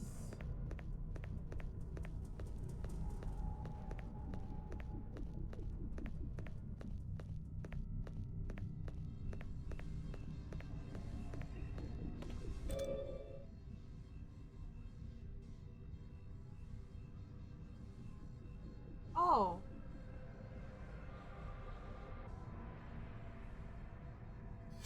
Yeah, no, okay. That is where I'm supposed to go.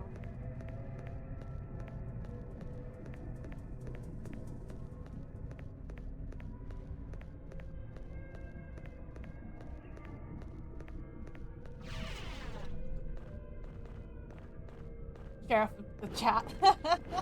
I mean, go ahead. Do whatever you like.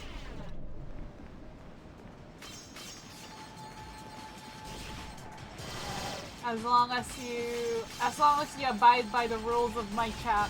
which is just right there in the description. That's all that matters. Oh shit!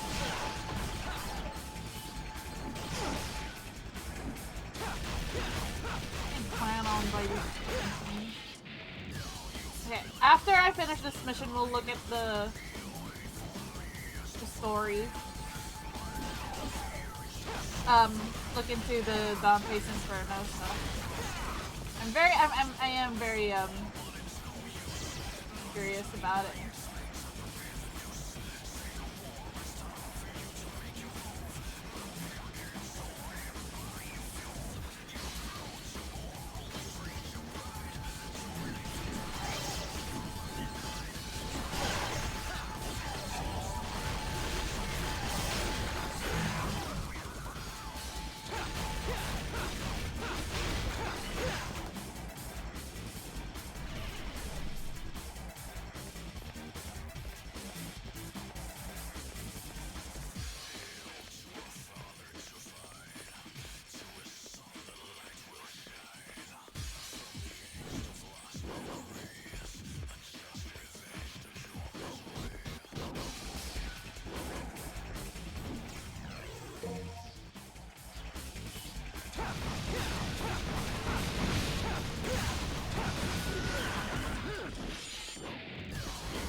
Fuck? No!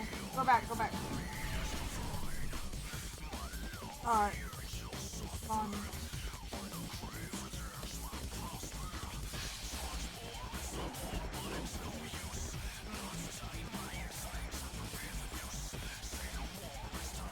Probably.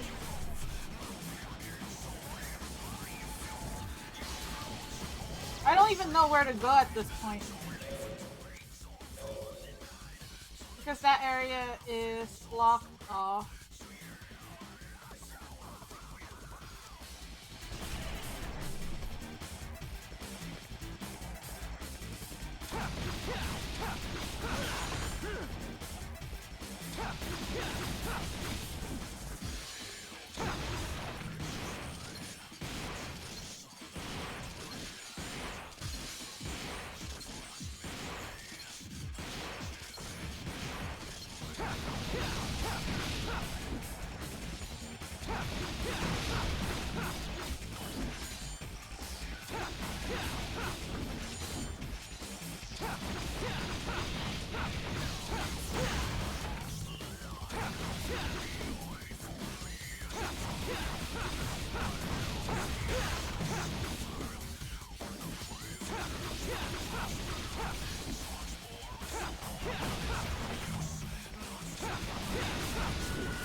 really can't go to the other side anymore, huh?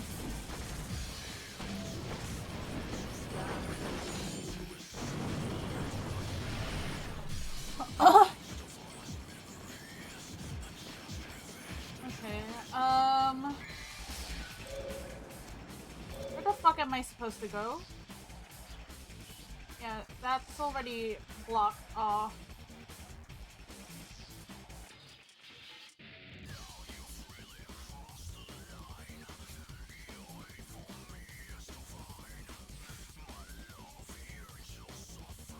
Does this mean I have to go all the way back?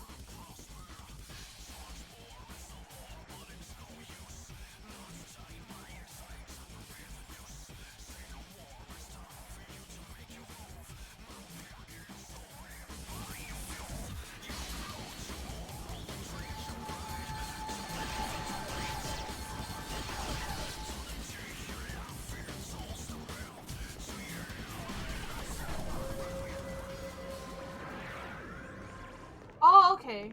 Yeah, there it is. Love Planet.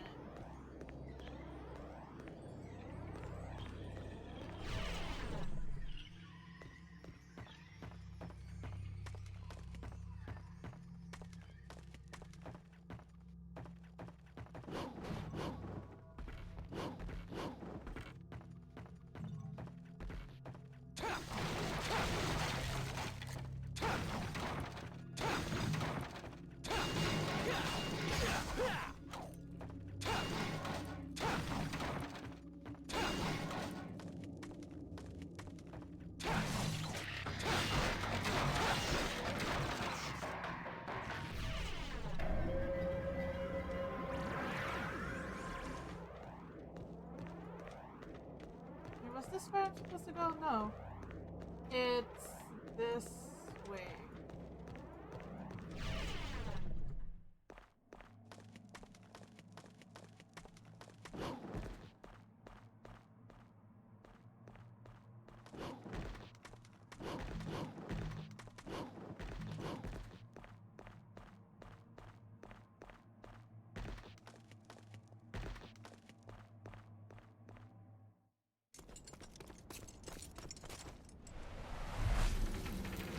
Ooh!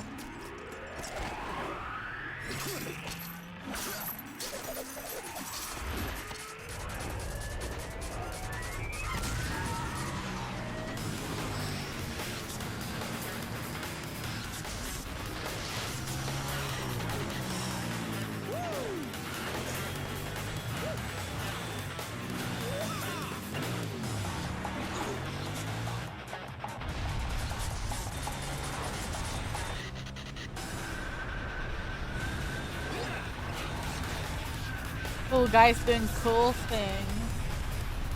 Top 10 cool things only cool guys can do.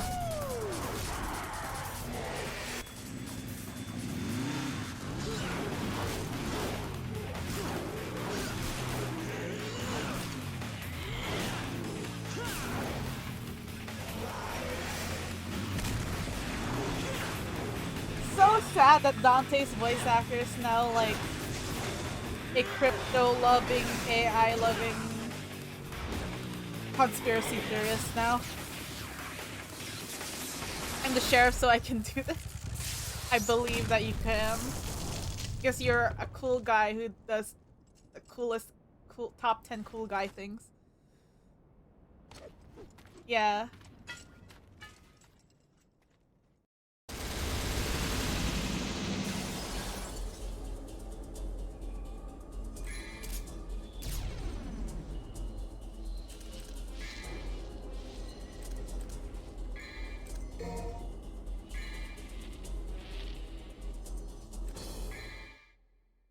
We're in mission 15. We've done like 3 missions. How many more missions do we have left?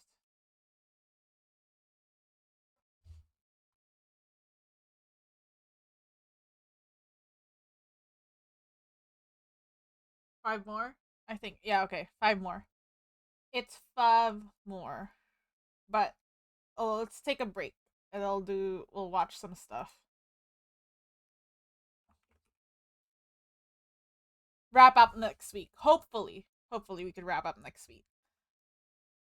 So, edumacation with Dante from Devil May Cry.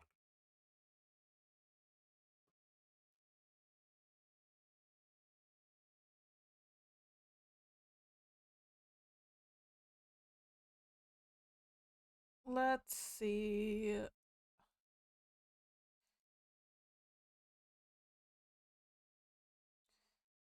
Where is my... It doesn't show my Windows stuff.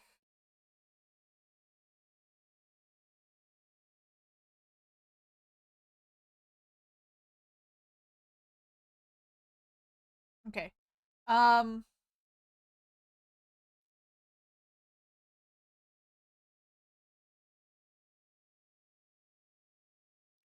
Here's my audio. Okay. Let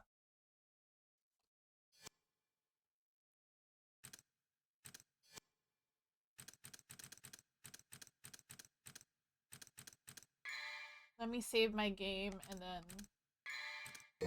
we'll go to the toilet and then we'll watch.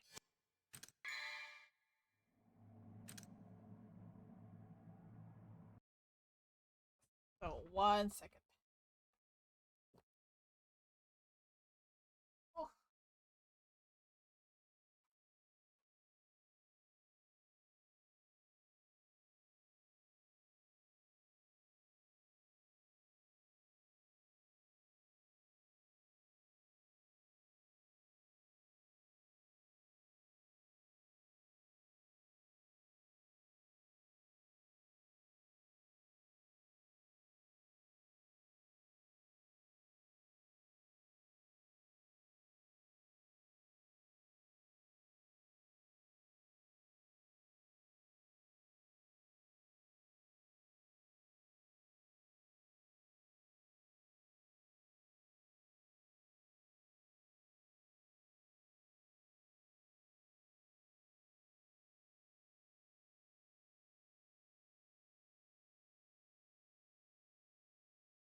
back, finished my coffee, and I got the heater on.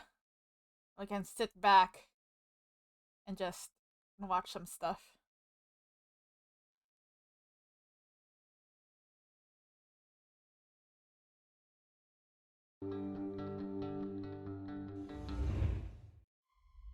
Hell, the infernal realm of fire and punishment, and resting place of doomed souls.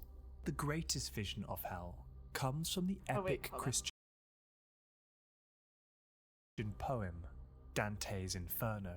It's the ultimate visitor's guide to hell, with suffering cities of unimaginable pain to icy chasms housing history's worst offenders.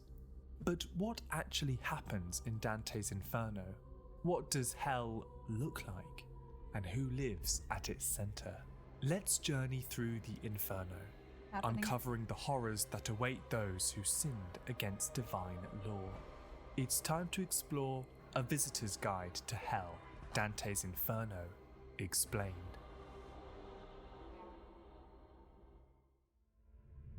Many cultures and religions feature some sort of place where souls go to be punished, but none are more vivid than in Christianity. While God is supposedly all-loving, even he has his limits. Once condemned, there is no escape, no forgiveness. But simply knowing that wicked souls are in hell isn't enough. Morbid curiosity demands to know exactly what fate awaits them. Enter Dante Alighieri, a medieval Italian poet who in 1321 wrote an epic journey through hell and documented the fate of its unfortunate inhabitants. Inferno is actually the first part of a much larger work called The Divine Comedy. It consists of 3 books: Inferno, which is hell, Purgatorio, which is purgatory, and Paradiso, which is heaven, each offering a glimpse into the afterlife, as understood by medieval Christians. Fortunately for us, this is a visitor's guide, and so I'll be using this map based on the Inferno to help us along our way. Better to be safe than sorry. Our story begins in a dark forest, where Dante finds himself lost, both literally and figuratively. Many of us go through periods of feeling this way. I gotta say, wasn't he... There's one thing that I knew about Dante Alighieri, was that the reason why he made these books was to spite someone, if I remember correctly. I don't know exactly. I don't remember what it was exactly. Oriented by life's twists and turns, and Dante is no exception. Through the trees, Dante glimpses a mountain ahead, a possible way out the forest. However, his exit is blocked by 3 beasts: a leopard, a lion, and a wolf. Unable to pass, Dante retreats into the forest, back into the shadowy gloom. Then, he encounters the ghost of Virgil, the long-dead Roman poet, and one of Dante's greatest inspirations. This encounter has not happened by chance.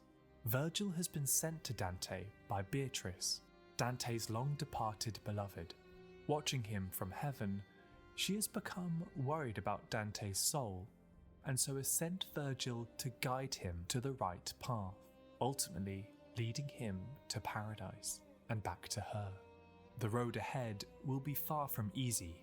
Virgil is to take Dante on a journey through the afterlife, a path that will take them through hell, quite literally. There you go. Virgil guides Dante through the forest until they arrive at hell's gloomy gates. Inscribed above the entrance are the immortal lines: "Abandon all hope, ye who enter here." Ignoring the ominous warning, the pair pass through the threshold and cross the river Acheron, arriving at hell itself. In Dante's description, hell is shaped like a vast funnel, boring deep into the earth. It's divided into 9 concentric circles, each reserved for a particular category of sin. The further down one goes, the graver the moral crime, and the more horrific the punishment. There's no turning back now. The pair arrive at the first circle of hell, Limbo. Ahead is a quiet meadow, shrouded in eternal twilight. Hell's uppermost circle is actually rather peaceful, though it carries an atmosphere of sadness.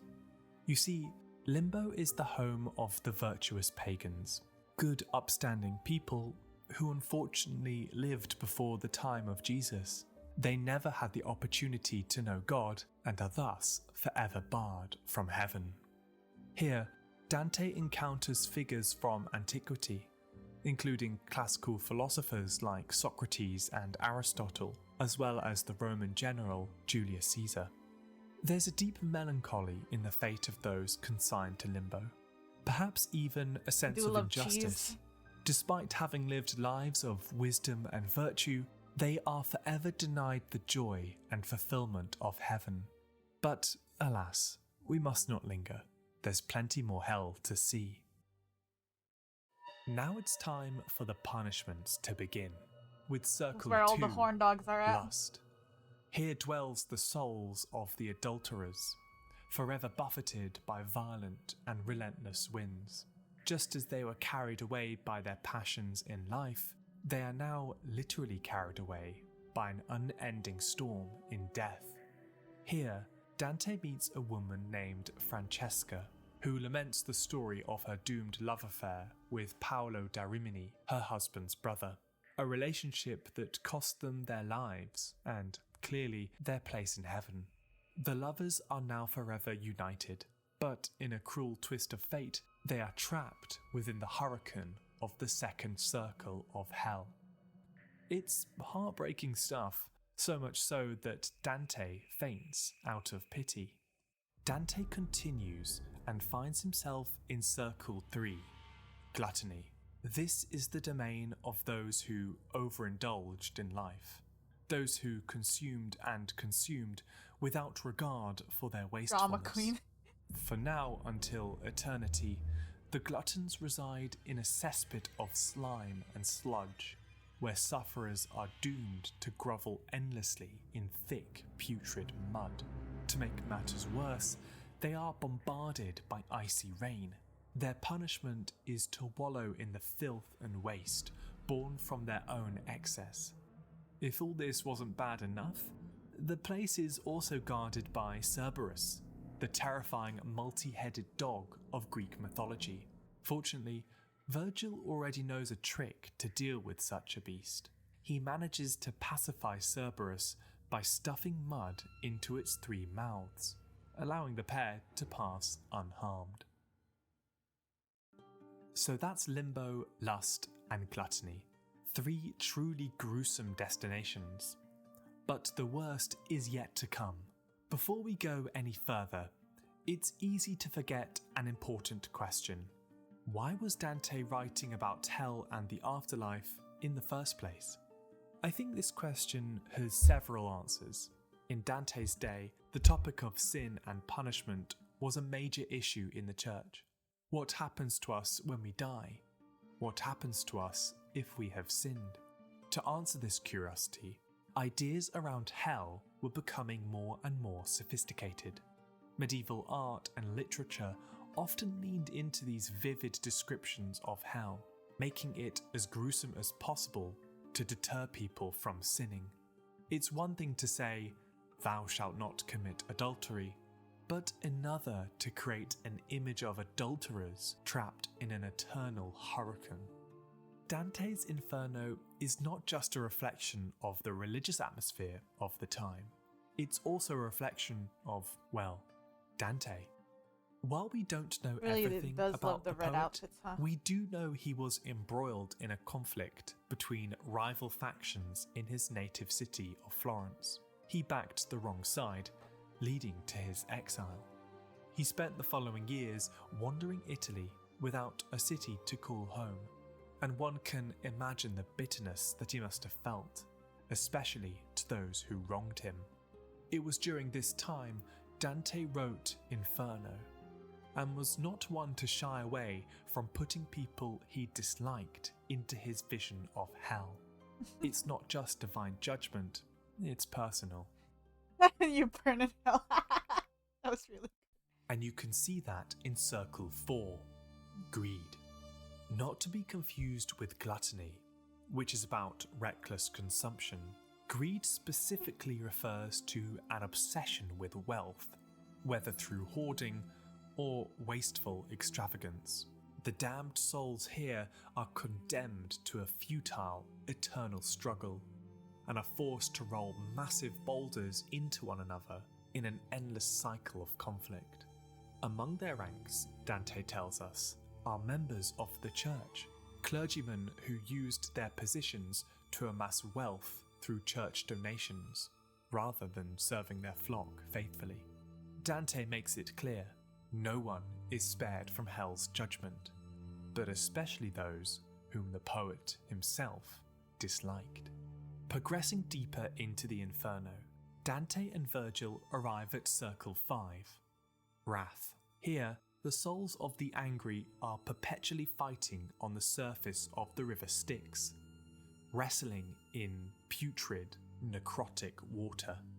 Beneath the surface lie those who suppressed their anger during their lives, allowing it to fester and consume them. And Their he won punishment is because this poetic. became like so They fucking are popular. eternally drowning in their own rage.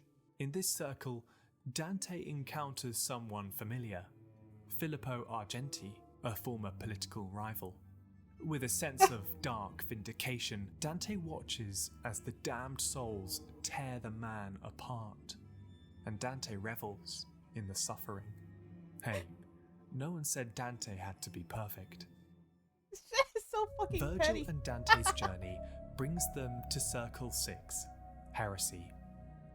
Here is the city of Dis, the very capital of hell itself. Fires illuminate its crooked spires, forming a sprawling metropolis of pain and misery. The city's inhabitants are those who rejected the teachings of the church. Their punishment? Eternal imprisonment in flaming tombs, where the fires of their heresy consume them forever. Dante and Virgil wander among the tombs. They inspect the names of the heretics, rulers, generals, philosophers, priests. There is no mercy for the unorthodox. Dante, perhaps unsurprisingly, recognizes many of his rivals among the condemned. He even pauses to engage in a light political debate with one of them before moving on. Dante and Virgil descend further and further into the depths of All hell, the people I arriving hated now at burning Circle eternally 7, in their tombs. Violence. Violence is not the same as wrath. Wrath is an emotion. Violence is its action.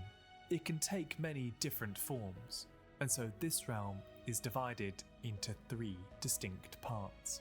Those who committed violence against other people are submerged in a boiling lake of blood. Demonic centaurs patrol the shores, raining arrows upon anyone who tries to rise above the surface. Those who harmed themselves are transformed into twisted, gnarled trees, forming an eerie and dark forest, causing them perpetual agony. Those who harmed God through blasphemy and other acts of sacrilege are cast into a burning plain, scorched by heated sand. Dante and Virgil press on, trying not to dwell in pity for these unfortunate and tormented He's got souls. incel prop. Welcome to Circle 8. He Fraud. could have very well been Violence an is incel, often yeah. committed in the heat of the moment, but fraud carries a coldness that feels a lot more Well, it just unforgivable. seems like he hates every man he Dante reaches encountered. this circle by descending on the back of Geryon, the so-called monster of fraud. Geryon is a strange creature. It has the face of an honest man, but the tail of a scorpion. I guess a fitting symbol for this circle. This area is arranged into 10 ditches, called bolgers. Each bolger contains a specific group of sinner with unique punishment tailored to the crime, like sorcerers who deceived others by claiming to see the future. In a cruel and ironic twist, these so-called sorcerers are now doomed to walk with their heads twisted backward, a mockery of their claim to having foresight. Other ditches house seducers being whipped by demons, or blackmailers who boil away in a bubbling pot of tar. Dante's description of the area is particularly long. He clearly has a lot of enemies. One of the condemned He is even clearly Pope. has a lot For the of crime enemies. Of selling church pardons, Pope Nicholas III is suspended upside down, with flames burning his feet.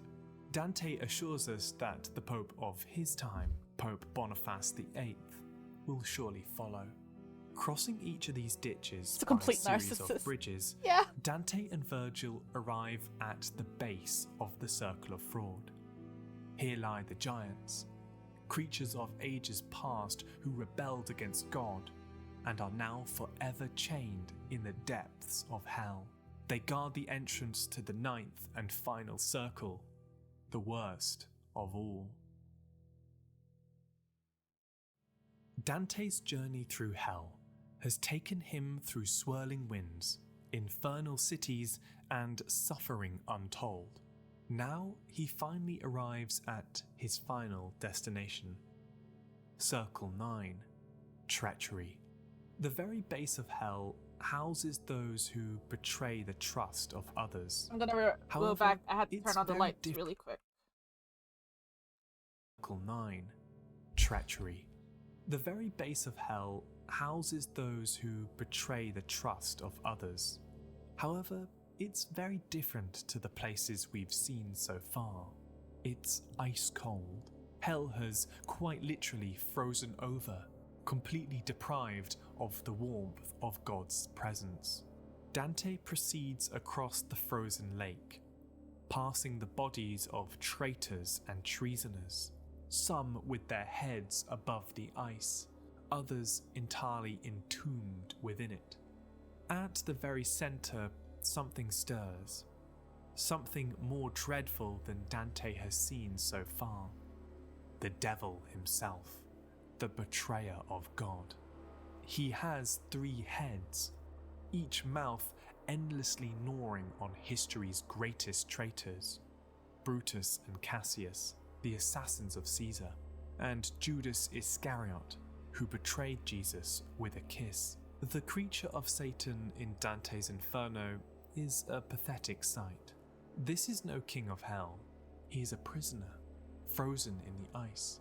Dante chooses not to linger in this evil place. To leave hell itself, Dante and Virgil climb down the body of Satan, passing through the very center of the earth. In a climb that feels like hours, they finally emerge through a cave. They've arrived at the base of Mount Purgatory, an island in an endless ocean. And here ends the journey of Dante's Inferno, but the start of a new one, Purgatory. Limbo, lust, gluttony, greed, wrath, heresy, violence, fraud, treachery. Dante's Inferno provides a nightmarish depiction of the Well, at least his underworld, feet is warm. one of unfathomable Doesn't feel cruelty and despair. too cold. It's sprawling and epic, with vivid You know, when scenes you're brought to laying down in life bed, you by have to put like a countless blanket artists on, but over you the get too hot, so you generations. Yet stick a foot nothing out. compares to the But rich this one is like the detail other way of around. The original poem itself. The Inferno and the Divine Comedy as a whole stands as one of literature's greatest works, blending Christian theology, classical mythology, and Dante's own personal vendettas all into one. Dante's Inferno serves as a visitor's guide to human weakness, showing how the suffering of the damned is ultimately the suffering we inflict upon ourselves. It's wonderful, gruesome, and symbolic, and only the first chapter of a much larger story. Dante's journey will take him through the trials of purgatory and ultimately to the blessings of paradise. Dante's Inferno reminds us that to know heaven, you must know hell. Hey, thanks for watching. I really hope you enjoyed this video. If you like this video and want to see more, why not subscribe? A like and a comment also go a really long way. Wow, it's been a while, right? Long-time viewers of the channel may have wondered where I've been. So, I've been on a bit of a hiatus. During this time, I've been exploring paths in my career and my own life, and so wanted to step away from videos to give me the space I needed in that time. But it's been hard being away. I've really loved seeing your comments. I do want to. I'll watch it after. And how my videos after have these maybe inspired you two. on your own creative journeys. So Then thank you so we'll much. move on It to the really means a lot, truly. Overly Sargastic Anyway, Productions. I got inspired and I just wanted to video. make this. So I hope you enjoy. I look forward to seeing you next.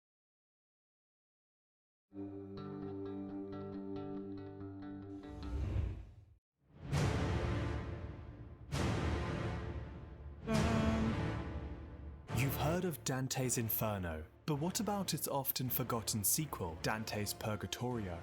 Between heaven and hell lies a mysterious middle realm, Purgatory, where souls face brutal trials to earn salvation. Think hell is bad? You haven't seen anything quite like this.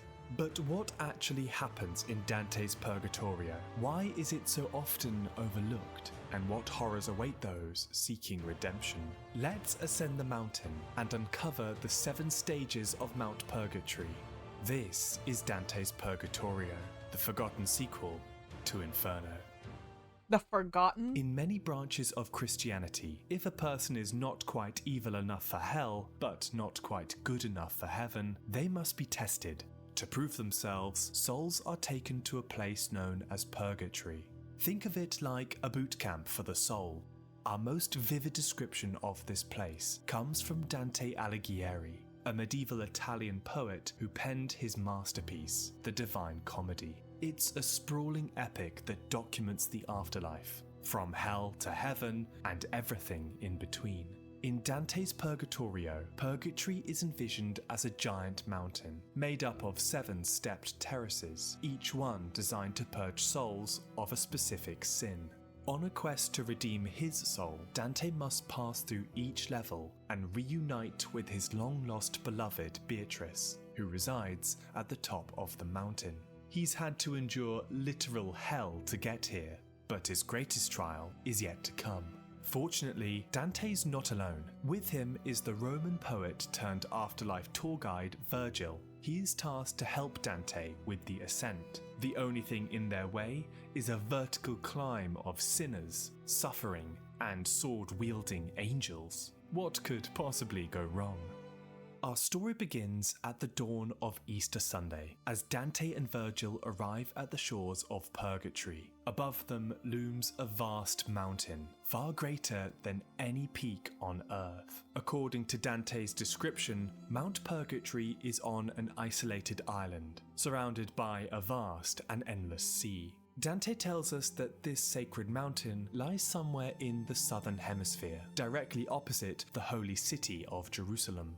If such a place actually existed, it would be right here, in the heart of the South Pacific, thousands of miles from the remote islands of French Polynesia. However, no such mountain has been discovered. Well, not yet at least.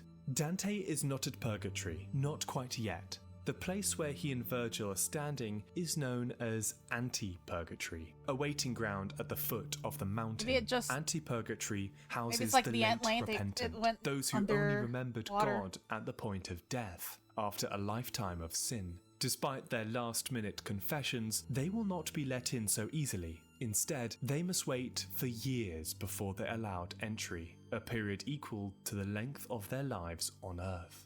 Dante and Virgil ascend the foothills and finally arrive at the gate of the mountain. Guarding Purgatory is a fearsome-looking angel. In its hand, it holds a giant sword. Very much afraid, Dante pleads humbly for the gate to be opened. The angel pauses, then silently draws a sword to Dante's forehead, carving the letter P 7 times. The letter stands for peccatum, the Latin word for sin. These 7 marks can only be removed by successfully passing the 7 trials that lie ahead. And with that, the angel unlocks the gate.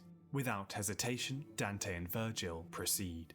Dante and Virgil have arrived at the first terrace. Around them, Dante watches as souls along the mountainside carry boulders on their backs. Beneath the back-breaking weights, they are chanting in prayer. Welcome to the Terrace of Pride. Those preoccupied with themselves and their worldly accomplishments must now humble themselves by hauling crushing weights. To remind them of their status, they sing songs of praise to God and are made painfully aware of who is truly in charge. As they ascend, Dante and Virgil notice sculptures carved into the walls, each with scenes depicting the virtue of humility. But humility isn't the only quality on display. Next to them are sculptures depicting the many vices of pride. Among them is a statue of Lucifer, whose hubris led to his ultimate downfall.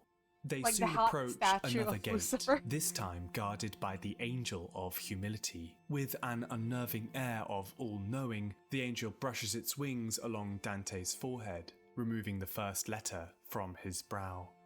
With the first mark of sin gone, Dante is free to proceed to the next trial.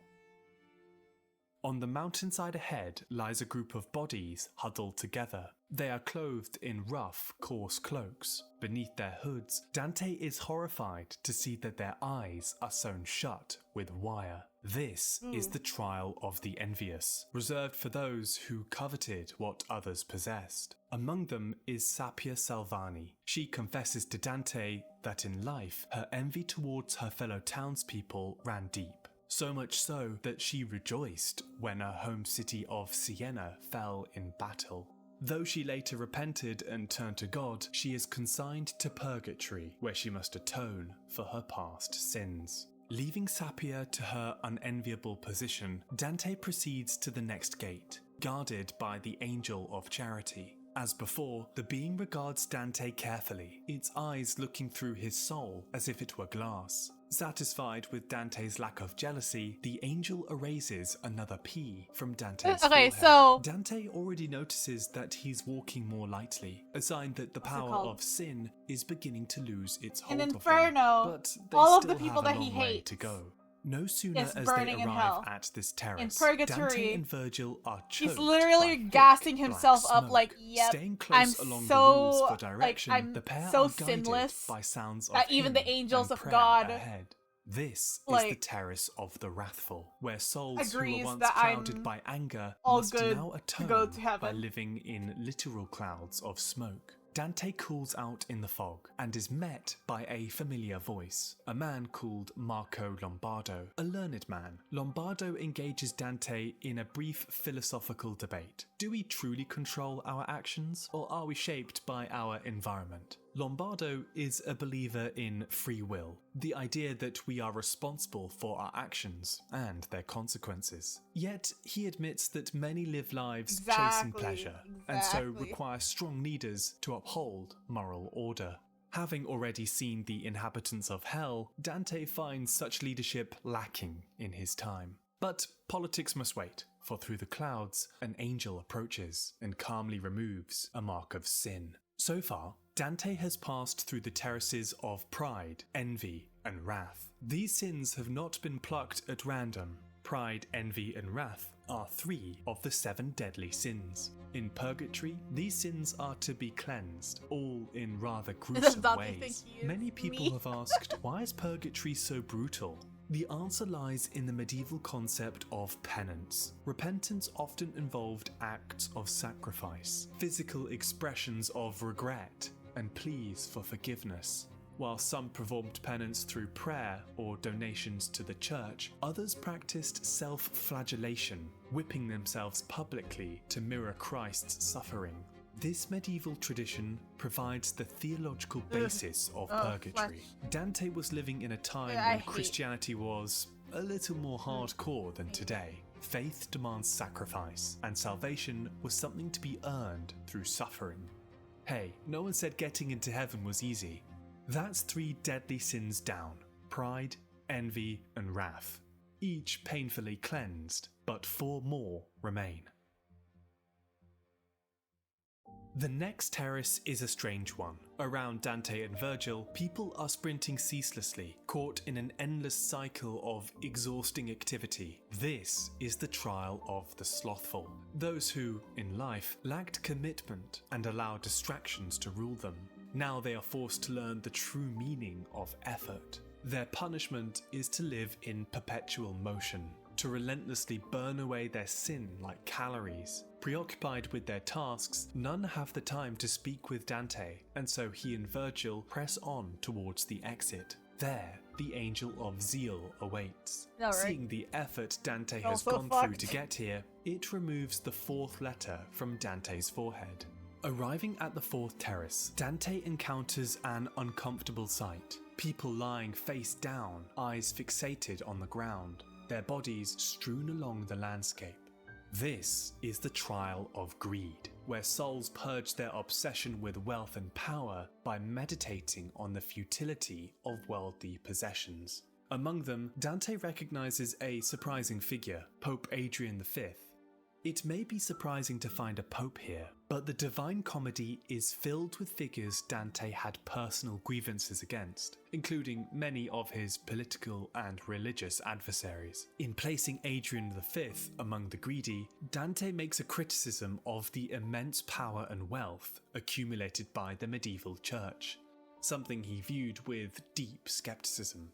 No sooner does Dante finish speaking than the ground trembles. Virgil explains that this is a sign that a soul has successfully completed its trials. Approaching them now is the newly freed soul in question, Statius, a Roman poet of ages past. After 500 years on the Terrace of Envy, he has finally atoned for his sins and is ready to ascend. But before he departs, he decides to join Dante and Virgil for the remainder of their journey. Passing the Angel of Generosity, only 2 terraces now remain. The 3 poets arrive at their next destination. Tall trees line the path, their branches heavy with ripe, tempting fruit. Around the base of the trees, gaunt, emaciated souls gather, their hollow eyes fixed on the fruit above. Starved and weakened, they suffer in eternal hunger and thirst, their agony palpable. This is the Terrace of Gluttony. For those who indulge still feels in like food we're and in drink, hell. their Like, what fate the is fuck? to have delicious food hang above them, yet they're never able to take a bite. It's a harsh warning that their true hunger should have been for God. Dante encounters a familiar face, Forese Donati, a friend from his days in Florence. The 2 reminisce about their carefree lives in the taverns, a lifestyle that has clearly come with one hell of a hangover for Forese. Pleasantries over, Dante bids farewell to his ghostly companions and approaches the Angel of Temperance, who removes another mark from his spiritual passport. Spiritual Now passport. arriving at the final terrace is the greatest challenge of them all. Before them stands a wall of roaring flames. This is the Terrace of Lust, where souls must purge the sin of unchecked desire. To pass, Dante must walk through the fire, burning away any sinful craving. The thought of such pain terrifies him, but Virgil reassures him. Yes, it will hurt, but he will survive. More importantly, Virgil reminds him of Beatrice, who Makes awaits him sense. across the flame. And with that, Dante steels himself, takes a deep breath, and steps into the fire. Pride, envy, wrath, sloth, greed, gluttony, lust. Dante has successfully passed through the trials of purgatory and has ascended the mountain. All 7 letters have been removed from his forehead, and he's been cleansed of all 7 deadly sins. Dante has now arrived at the summit of Mount Purgatory, the Garden of Earthly Paradise, a place that mirrors the Garden of Eden. Walking through this tranquil space, Dante encounters an unfamiliar woman, Matilda. Anticipating his arrival, she leads him to a clearing in the forest. Dante is met with a surreal sight, a triumphal procession filled with strange and bizarre figures. Among them are wise men, virtuous women, and a griffin, a parade of Christian symbols. At the centre of it are 4 beasts, each with 6 wings covered in rich plumage. These are the living creatures from God's throne room in the Book of Revelation, divine beings who will one day initiate the end of the world. Once the strange and symbolic procession ends, Matilda leads Dante to the woman he has long yearned to see, Beatrice, radiant and glowing in a spectral white light. At last, they're reunited. She looks deeply to him, and then glares. She is far from pleased with Dante. She reminds Dante of all his past failings, the wrongs he has done, and the people he has hurt. There's no room for excuses. Beatrice demands that Dante confesses his sins. Right here, right now. At this rather awkward moment, Virgil and Statius conveniently leave the narrative altogether, never to be seen again in the Divine Comedy. Dante breaks down and weeps, recounting his miserable, sinful life. Beatrice watches as a grovelling Dante gets back onto his feet. She's satisfied. Dante has passed the test and seems sincere. Yeah, this is like enough. too awkward. Dante is then baptized in the waters of the River Lethe, which washes away the memory of his past sins, and then is rebaptized in the River Eunoe, which replaces them only with good memories. Now sufficiently blessed with his holy lobotomy, Beatrice takes his hand and flies him up to heaven, marking the end of Dante's journey through purgatory. Ahead is the final chapter of the Divine Comedy, Paradiso. Dante's Purgatorio is a gem of medieval literature. Though often overshadowed by its darker predecessor, Inferno, it is just as captivating. What I love about it most is its moral complexity. It's a grey area, where good and bad blur together, and you're never sure which way to look. A key theme in Purgatorio is the relationship between sin and love. Virgil explains to Dante that all sins stem from love, just love that has been distorted. Pride is a twisted love of oneself. Envy is a corrupted love for others, and so on. Purgatory's purpose, then, is to correct these disordered loves, guiding souls to atone for their sins and learn how to love truly. In doing so, they'll naturally return to heaven. We've seen Dante climb a mountain of repentance, face flaming walls of penance, and meet angels with an obsession for the letter P. Dante's tour through Purgatorio is one big guilt trip. I love it quite literally. Too much. But this journey isn't just about the souls he encounters. It's about Dante's own transformation as he cleanses himself of his own sins. Of course, Dante's Purgatorio isn't the end of the Divine Comedy, for heaven awaits. But that's a story for another time. That's why I don't need no explanation, no further explanation. Hey, thanks for watching. I really hope you enjoyed this video. If you like this and want to see more,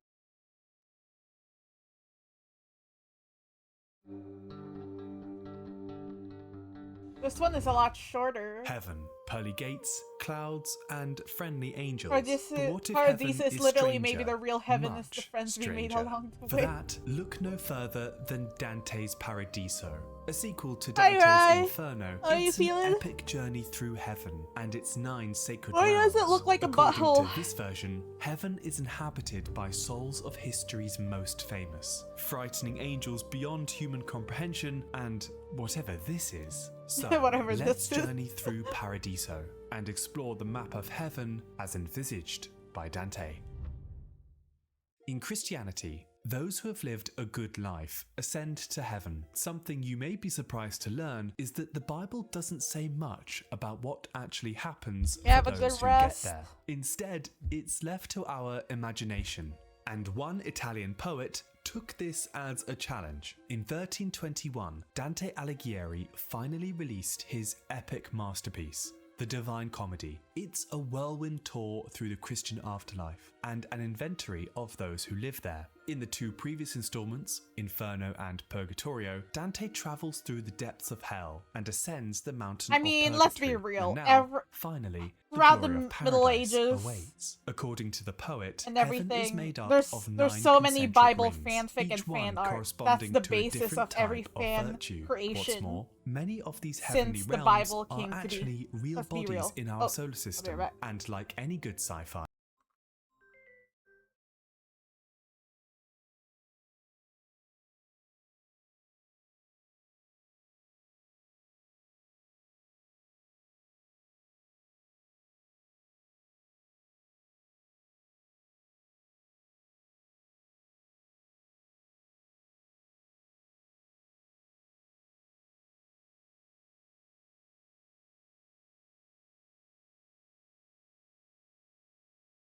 My pa- my parents just called me like, "Wait, are you supposed to go grocery shopping?" I told them no, and they're like, "Okay, good, because we already left without you." Like, okay, thanks, mom.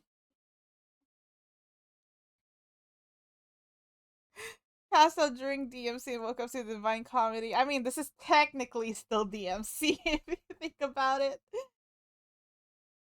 each planet is inhabited by an array of unique characters, and in Paradiso, we'll meet them. Joining Dante on his voyage is Beatrice. She will act as Dante's guide through the cosmos, to boldly take Dante where no man has gone before. And with that, we're just about ready for takeoff. Things are going to get a little strange. Our story begins with Dante and Beatrice breaking through Earth's upper atmosphere. Having launched from Mount Purgatory, they are headed straight Parents are for going the into nearest Inferno, celestial yeah. body, the moon. Goodbye. As they touch down on the lunar surface, they are met by a handful of souls. These are the inconstant, those who lived righteously but were forced to break their holy vows. Here, they meet a woman called Picardia. In life, she was a nun, but was forced to renounce her habit after being pressured into a marriage. Despite none of this being her doing, she is nonetheless relegated to heaven's outermost sphere. And from what we know about the moon today, this place is pretty lonely. That said, it's still paradise, of course, and I suppose there's plenty to do to pass the time. Golf, I'm so hungry. lunar vehicles, and a nice view. Hey, it's not all that bad. Travelling to their next destination, Dante and Beatrice arrive at the planet Mercury. This small planet is home of the ambitious, those who propelled themselves to greatness. While there, they meet Emperor Justinian, the 6th century ruler of Byzantium, and certainly one of the most ambitious figures in history. From humble beginnings, he sought to restore the Roman Empire to its former glory. And he was a man of his word. He eventually retook Rome, codified Roman law, and began construction of the Hagia Sophia, once the largest church in the world. Not a bad reign, if you ask me. His ambition clearly earned him a place in heaven, but only to a certain extent. Dante learns that ambition, no matter how noble, is always tainted by a desire for personal glory. Is there ever such thing as a good deed? With an average temperature of 475 degrees Celsius and scalding rains of sulfuric acid, the actual surface of Venus would be better suited to Dante's Inferno. But in Paradiso, Venus is the home of those guided by love. The ancient Greeks had many different types of love: Eros, the love between partners; Storge, the love between family; and Philia, the love between friends. This last one applies to Charles Martel, a nobleman from the House of Anjou, and actual friend of Dante. This is part of an ongoing trend in the Divine Comedy, where Dante populates hell with his enemies and heaven with his friends. It's clear that Charles has made it into Dante's good books, quite literally. As they talk Italian politics, Dante notices that Beatrice is glowing brighter than before. She reveals to him that as they ascend each It looks like sphere, a bottle. I they're can't also stop getting closer thinking to about God.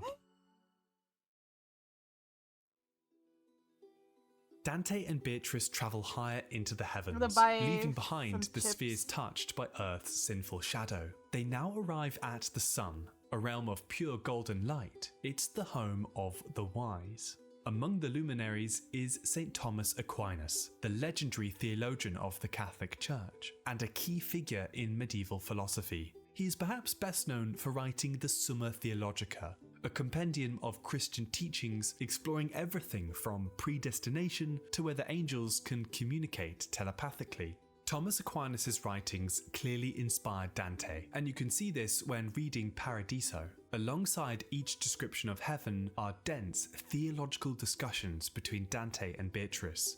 It's one part divine tour, other part textbook. The search for life on Mars has long evaded scientists and astronomers, but no one thought to look for the afterlife on Mars. According to Dante, the red planet is inhabited by the souls of crusaders, those who died and killed for their religion. As they arrive, the souls here gather into the shape of a cross, specifically a Greek cross, where all four arms are of equal length. Often worn by crusaders, it's another symbol of Christian warfare. On the planet's red surface, Dante meets his own great-great-grandfather, Cacciaguida, a knight who died fighting on the Second Crusade, never to return to his hometown in Florence. Dante catches his ancestor up to speed about all that's happened in the city since his departure, and it becomes clear that Florence has declined quite rapidly in the years since. In Dante's day, it's been ruined by rampant corruption and political rivalry. Cacciaguida then foretells Dante's fate, warning him that one day he will be banished from Florence. Of course, in real life, Dante wrote much of the Divine Comedy while in exile, so this prophecy came true.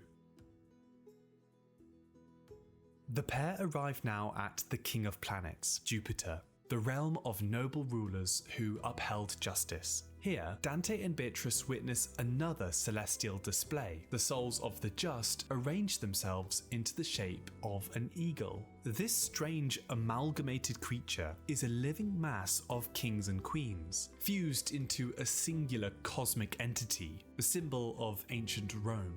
Within the eagle's fleshy mass of bodies, Dante recognizes one of history's most powerful emperors, Trajan. Though Dante claims Trajan secretly converted, the pagan emperor's presence sparks a question. How is it fair that souls born before Christ are condemned to hell? The eagle responds, its voices speaking in unison. The Lord works in mysterious ways.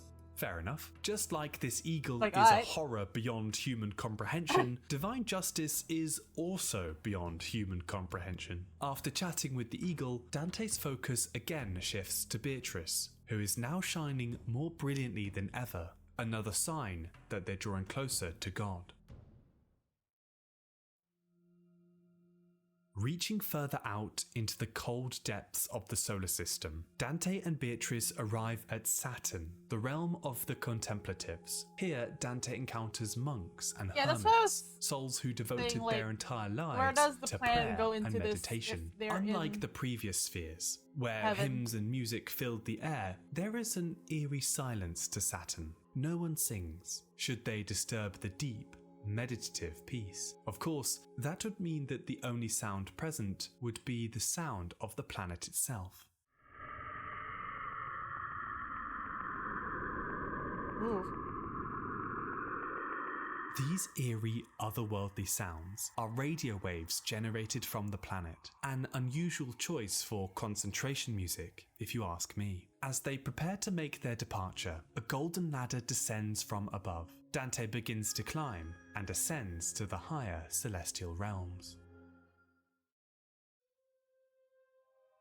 The sphere of the fixed stars, also known as the constellations, is the realm of the holiest people to have walked the earth. According to Dante, the stars are not just distant lights, but the souls of the saints, those who devoted their lives to God perfectly and achieved the ultimate fulfillment of human existence. And what does Dante do here? Well, he has to sit an exam. Before Dante are the three apostles, Peter, James, and John, each posing a different question. What is faith? What is hope? And whom do you love? Dante seems to have studied for this and answers each question correctly by quoting scripture. But what Dante has not prepared for is being suddenly blinded by St. John's holy light. When he regains his sight, he sees St. Peter engulfed in a furious red glow. Peter suddenly launches into a scathing rant against the corruption of the church, condemning Pope Boniface VIII as a desecrator of the faith. Damn. It's a devastating critique, especially coming from the first pope himself. But then again, these criticisms are technically Dante's words. According to the Inferno, Pope Boniface VIII would have a seat reserved for him in the depths of hell. In any case, Peter commands Dante to record these criticisms in a poem. And seeing as we're reading all this now, it seems like Dante fulfilled this command to a T. Now we're entering the really esoteric region of heaven. Beatrice leads Dante to a realm known as the Primum Mobile, the last of the physical realms where all time and motion come from. Ahead of Dante are the angels, celestial beings arranged according to their rank. From the minor angels, archangels and principalities, who are involved in human affairs, to the dominions, virtues and powers, who are the celestial administrators and responsible for executing God's will in creation. Further still, we have the thrones, also known as the Ophanim. They appear as interlocking wheels covered with eyes. Then the cherubim, multi-winged beings with various animal faces, associated with divine wisdom and knowledge. And lastly, the seraphim, the highest order. These are six-winged beings of pure fire, believed to have been created before the physical universe itself. This eldritch collection make up the Bible-accurate angels, good friends of the channel at this point. In any case, the angels here work tirelessly to maintain the cosmic order, all by singing. Their hymns sustain the very fabric of reality itself, a fabric which will end in this next and final realm. Dante crosses the final threshold and enters a realm unlike any other. This is the Empyrean, where reality itself dissolves into pure, radiant light. Regaining his vision from the bright light, Dante sees something ahead which defies logic. A colossal white rose. On its petals sits rows and rows of angels and saints, singing together in perfect harmony, where souls can be one with God. As Dante admires the celestial flower, Beatrice assumes her true form, the embodiment of divine wisdom and revelation. Returning to the flower, her role as Dante's guide is finally complete. Now, at last, Dante is ready to gaze upon God. As he peers into the radiant light, he perceives 3 interwoven rings, each representing a person of the Holy Trinity, Father, Son, and Holy Spirit. To Dante, this is what God actually looks like. In this single infinite moment, Dante sees the entire universe in all its vastness, all creation bound together in perfect harmony, endlessly unfolding. At last, Dante understands. And there we have it. This moment marks the end of Dante's Paradiso, and with it, the conclusion of the Divine Comedy. Throughout this journey, we've traversed the planets, met its inhabitants, and experienced mind-bending visions of the divine. Our poet has come a long way from being lost in the woods. Over the course of 100 cantos, Dante has descended through the depths of hell, climbed to the mountain of purgatory, and travelled across the stars of paradise. Of course, Inferno remains the most popular, and for good reason, but I have a very special place for Paradiso. It reads like an extended epilogue, where things just keep getting better and better. As a whole, the Divine Comedy gives us an unparalleled insight into the medieval afterlife, but also Dante's own world. The entire poem doubles up as a catalogue of the poet's friends and enemies. Mostly enemies though. Shortly after completing the Divine Comedy, Dante would later die in the Italian city of Ravenna. In all his remaining years, he would never again return to his home city of Florence. But then, 700 years later, Dante's story took a surprising turn. In June 2008, the City Council of Florence formally revoked Dante's exile, finally giving the redemption he had long sought for in life. As for Beatrice, Like somewhere a drifting in millennia. the vastness of our solar system is a quiet asteroid named 83 Beatrice after Dante's guide. It will remain there for eternity, circling among the heavenly spheres for all time. Hey, thanks for watching. That's I so really funny. hope you enjoyed this one. Okay, last video.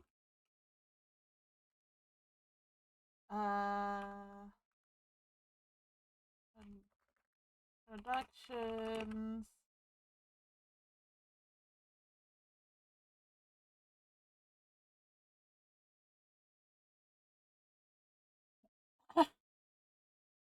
Oh, thank you, thank you.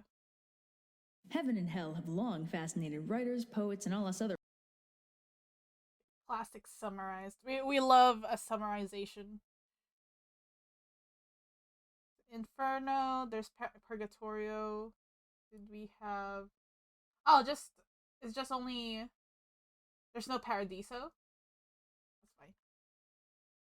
Let's see their take. other flaky artistic types with our heads in the clouds, or, as the person varies, several kilometers underground and on fire. But there's one iconic text that has essentially served as a hitchhiker's guide to hell for nearly 700 years, and it was written by one Dante Alighieri. It's called the I Divine see, I Comedy, see. but most people only ever care about the first third of it, descriptively titled the Inferno, which is actually a rather odd title because only part of hell is actually on fire at any given time, and the worst bits are rather more chilling. But I digress. The thing to be aware of about the Inferno before we start looking at it is that it's basically Dante's self-insert historical fan fiction, Yep. in which he gets to team up with his role model slash celebrity boy crush Virgil and watch all his enemies burning in hell forever. The other thing we need to remember is that Dante was Italian, aka Roman, aka he really didn't like the Greeks that much, especially not the ones responsible for the destruction of Troy. So let's keep that in mind as we read this historically acclaimed revenge Makes fic, sense. Dante's Inferno. Our story opens with our dude Dante wandering around this super sketchy forest at the base of a mountain, specifically Mount Delectable. Sadly, this is not actually a mountain of infinite candy, but is instead a symbolic representation of heaven, which I guess could hypothetically be a mountain of infinite candy, but somehow I feel that my dentist would disagree with my analysis. Having nothing better to do, Dante tries to climb this mountain, only to find that because he is somehow unworthy, his progress is blocked by a ferocious panther, a lion, and a she-wolf. And then Virgil shows up. For those who don't know, Virgil is this ancient Roman poet who, among other things, wrote the Aeneid, and Dante just happens to be his #1 fan. So Virgil's like, looks like you're too lame to go to heaven. Fortunately, your dead girlfriend Beatrice has sent me to help toughen you up.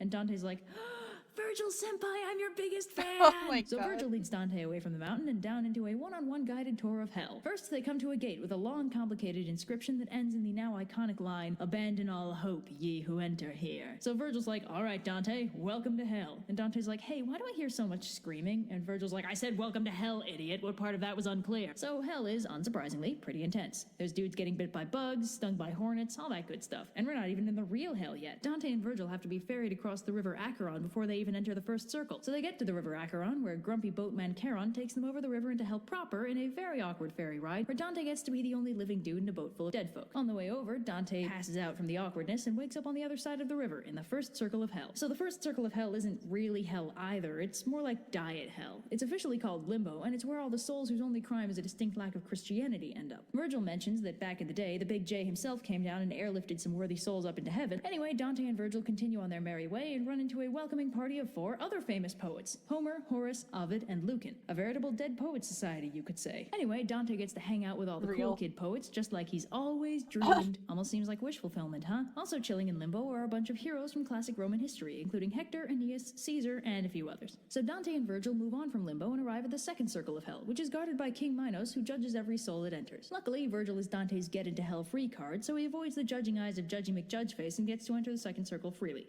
Lucky him. So the second circle is rather windy and dark, and this wind, in fact, Wait. My Burger King is here. Well, it's called Hungry Jack's here now in Australia, so I'll be right back.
Hungry Jacks. Ah, it's good.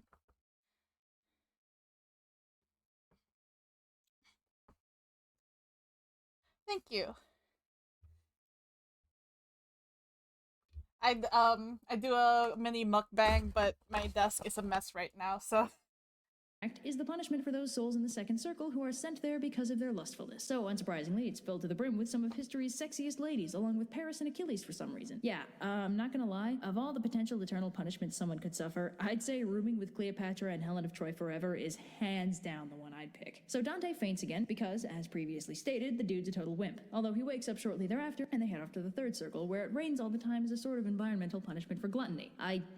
I don't really get this punishment, honestly. I mean, rain is uncomfortable, but I don't get how it symbolically connects. Whatever. So they move on to the fourth circle, which is guarded by Plutus, who's generally considered to be the Greek god of wealth, but has here been downgraded to the much less impressive status of prison warden of the fourth circle of hell, where greed is punished. And the fourth circle is pretty weird, even by hell standards. The souls that end up here are forced to roll huge rocks at each other in some weird, inefficient parody of jousting, and this sounds less like a hellish punishment and more like an activity from my middle school gym class. Wait. Bad example. The weirdness seems to get to Dante and Virgil too, who zip off to the river Styx, which is apparently between the fourth and sixth circles of hell, rather than around the borders of Hades. Who knew? So the Styx, aka the fifth circle of hell, is home to a continuous underwater fistfight between all the souls whose sin was wrath, while those suffering from wrath's emo cousin sullenness just kind of sink to the bottom and wait for someone to notice how grumpy and tormented they are. So Dante and Virgil get ferried across the Styx by this grumpy devil named Phlegyas, and after a brief interruption where Dante is accosted by this one dude he sort of knows, and side note, this happens a lot, by the way, I'm skipping over most of that, so they arrive at the far shore of the Styx and start approaching the city of Dis, where the bottom four circles are located. The primary defining feature of Dis is that it's almost entirely on fire, and that it's guarded by some extremely grumpy fallen angels who really don't feel like letting Dante and Virgil all up in their city. Virgil tries to talk them down and ends up getting set upon by the Furies for his trouble, and in my experience, this is how most bureaucratic processes end up. So the Furies threaten to sick the Medusa on our dynamic duo, and Virgil covers Dante's eyes to protect him, when a literal Deus Ex Machina appears in the form of a friendly angel sent from the big man himself, who opens up the gates of Dis for them, then lays a sick verbal smackdown on the various demons that were menacing our heroes, then vanishes back from whence he came. So our heroes finally enter the hell city of Dis. Lucky them. Anyway, the first thing they see in Dis is the sixth circle of hell, which is full of heretics and flaming coffins. Charming place, really. So Dante chats with a couple of flaming coffin residents who aren't super stoked to see him. Stoked? Get it? Because they're on fire?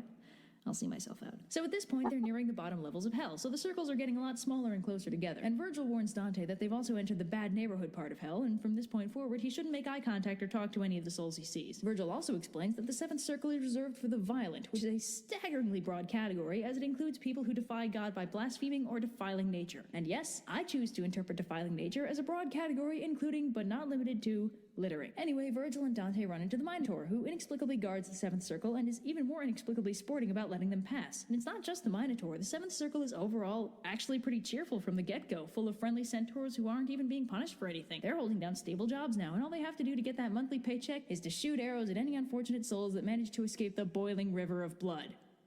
Oh yeah, I forgot about that. This is hell after all. So yeah, the aforementioned River of Blood is full of the violent conquerors of the past, including Alexander the Great, Attila the Hun, and some bloke Dionysius, not to be confused with the perpetually drunk/hungover Greek deity Dionysus. Anyway, the friendly centaurs help them across the river, and they end up in a terrifying forest full of poison thorns and harpies. Yay! And, to make matters worse, all the trees used to be people. Yes, this is the proverbial suicide forest, where everyone who commits violence against themselves ends up. Yep, the seventh circle of hell has just been a barrel of laughs so far. So Dante returns the leaves to one of the trees and they go on their merry way. Things start to heat up when they get to the innermost part of the seventh circle, a giant desert where it continually rains fire, reserved especially for blasphemers and people who don't pick up their trash. Dante runs into an old teacher of his who's really only in hell because he's not exactly the straightest crayon in the box, but he's still a really swell dude, so they have a nice little reunion, and then Dante and Virgil continue on to the edge of the eighth circle, which is unfortunately a giant impassable cliff. But luckily for our heroes, Geryon, a friendly neighborhood monster, shows up and kindly drags them down into the depths of hell. Lucky them. So Dante and Virgil arrive in the eighth circle of hell, reserved for people who commit fraud of various kinds. This part of hell is officially called the Malebolge, and it's much closer to the classic fire and brimstone hell than most of what we've seen so far. In the outermost ring of the eighth circle, nasty-looking demons torment the souls here with scourges. Among among several others. Jason, hero of the story of the Argonauts, is inexplicably stuck in this circle, The, supposedly because he seduced a couple ketchup ladies on his way packet to win the Golden Fleece, is but stuck honestly, together he's with most likely really there because Dante just really dislikes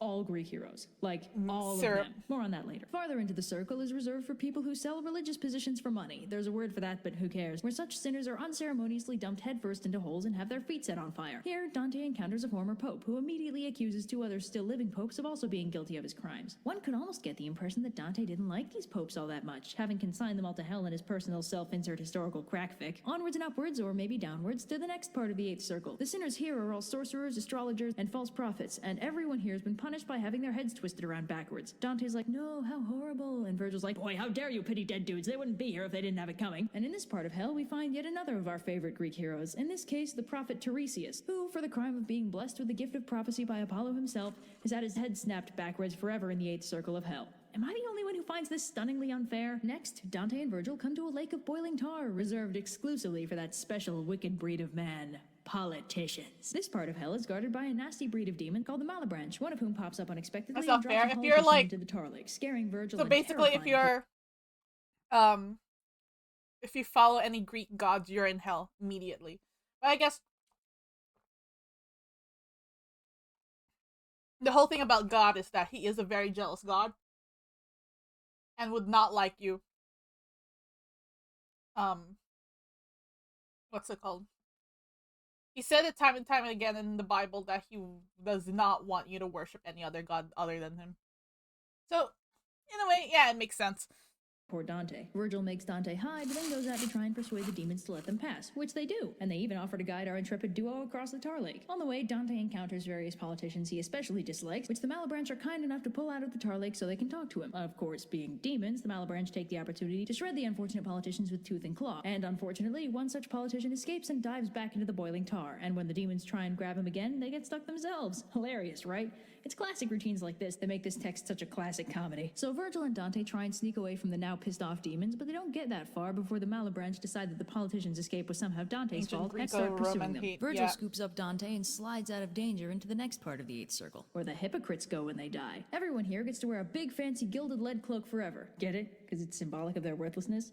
And just about the only interesting guy here is the one who was responsible for getting the Big J crucified, one Caiaphas. So they hike over to the next part of the 8th circle, which is so far proving to be the largest and the most complicated of all the circles we've seen so far. Anyway, this particular charming locale can be best described as a giant pit full of magical snakes. Yeah, hell, remember? So this particular snake pit is actually somehow worse than your average run-of-the-mill snake pit because these snakes have a magic bite that transforms you into a random, wacky, and/or horrifying creature and/or household object. Oh, and this section of hell is devoted to thieves, see? And it's symbolic because they're robbed of their true forms and stuff. Anyway, they go on a little farther into hell and get to the part of the 8th circle where people who abuse their positions of power and commit fraud go. Everyone rooming down here is provided with their own personal bubble of fire, which honestly sounds pretty cozy. But here's the thing. As previously mentioned, Dante is Italian, and therefore solidly on the side of the Romans in terms of history. And unfortunately, the Trojan War was won by the distinctly non-Roman Greek side, while the Trojan survivors went off and founded Rome or something. So Dante's got some kind of ancestral hate on for all these legendary Greek heroes, especially those directly involved in the Trojan War. And that is why my dudes Odysseus and Diomedes are eternally burning in the 8th circle of hell for that little misadventure with the Trojan horse. Yeah. I find this incredibly unfair, especially considering the Odyssey. Hasn't the poor guy suffered enough by now? So Dante and Virgil scoot on past that little misadventure and into the next part of the 8th circle, where sowers of discord are continually chopped into pieces by a giant multi-limbed demon. And we're just gonna breeze on past this chapter real quick because Dante did something of a religious no-no and consigned a certain well-known religious founder to this particular punishment, and all I'm gonna say about that is that I'm not allowed to draw him. So the next portion of hell is reserved for alchemists, and the souls stuck here get to experience the wonders of every disease known to man simultaneously. The poor sod who let the Trojan horse into Troy is also in this circle. Wow, it's almost like Dante holds a grudge or something. Anyway, Dante and Virgil continue their buddy comedy road trip through hell and finally come to the edge of the 9th circle, which is bordered by a sheer cliff and full of chained-up biblical giants, along with one free, slightly friendlier giant who kindly lowers them safely into the absolute depths of hell.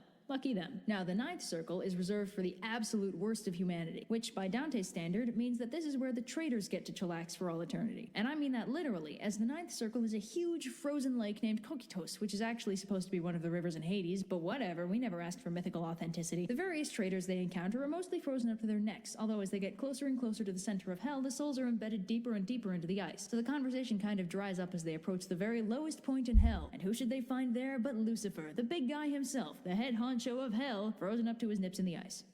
What? Yeah, he doesn't cut a very regal figure in this representation, does he? What idiot thought that ruling in hell would be any fun for Now that I anybody? think Anyway, about it, this shiny makes me 3D think holographic special edition Satan that's- has 3 heads, each one om-nom-nomming on a different soul. The middle one is chewing on Judas, while the other The two are doing the episode same is with Brutus the and Smiling Cassius, Friends who in you may season remember 1. are those 2 jerks responsible for assassinating Julius Caesar. And I gotta say, that is a pretty hefty punishment for 2 dudes whose only crime was stabbing an old guy in a fancy hat. And so ends the tour of Charlie's, hell. Virgil grabs Dante and starts climbing down experience Satan's through Shadow hell of the through Colossus Dante's style, and Inferno. shortly thereafter, the 2 of them pop out through the center of the earth and emerge in purgatory, all set to start Dante on the road to redemption, or something.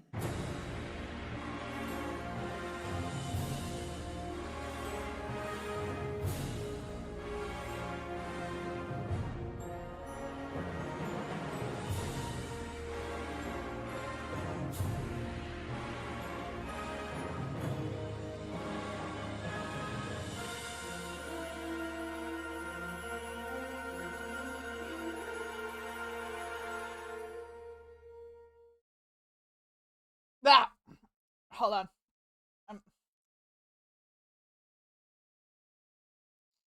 When last we left our intrepid protagonist, Dante Alighieri, he and his dashing guide Virgil had just emerged from hell and out into purgatory. Here, for those unfamiliar with the location, souls that are unworthy to go to heaven, but not bad enough dudes to deserve I've been hell, trying to purge suck themselves of this, their mortal sin so they can become packet worthy of of going to ketchup. heaven. So, So Purgatory I don't have is a to, mountain, like, or more specifically, an island in the middle of the southern half of the put it Western all Hemisphere, over on the opposite side of the world to Italy. And, fun fact, Dante food, at this but I'm point in trying to history avoid had the- no idea that the Americas were a the thing, so sticky Purgatory syrup. was proudly declared to be the only landmass in that part of the world. Well, Oh, the places with the- enlightened yeah. world in which we live. Anyway, Purgatory is structured as follows. You start at the bottom, My hands climb are up through fucking 7 terraces disgusting corresponding right to now. the 7 deadly sins, and when you get to the top of the mountain, you can go to heaven. The terraces of Purgatory vary wildly between mildly uncomfortable and hellishly terrifying, which is also a pretty accurate model for the overall tone of the book. Purgatory is solidly between heaven and hell, so it makes sense that it'd be a little inconsistent in tone. So our story begins with Dante and Virgil at the bottom of the mountain, chatting with this old dude Cato, whose job it is to direct the noobs in the right direction. Cato is rather curious as to how exactly the 2 of them busted out of hell, and Virgil's like, no, it's cool, his dead girlfriend sent us, and Cato's like,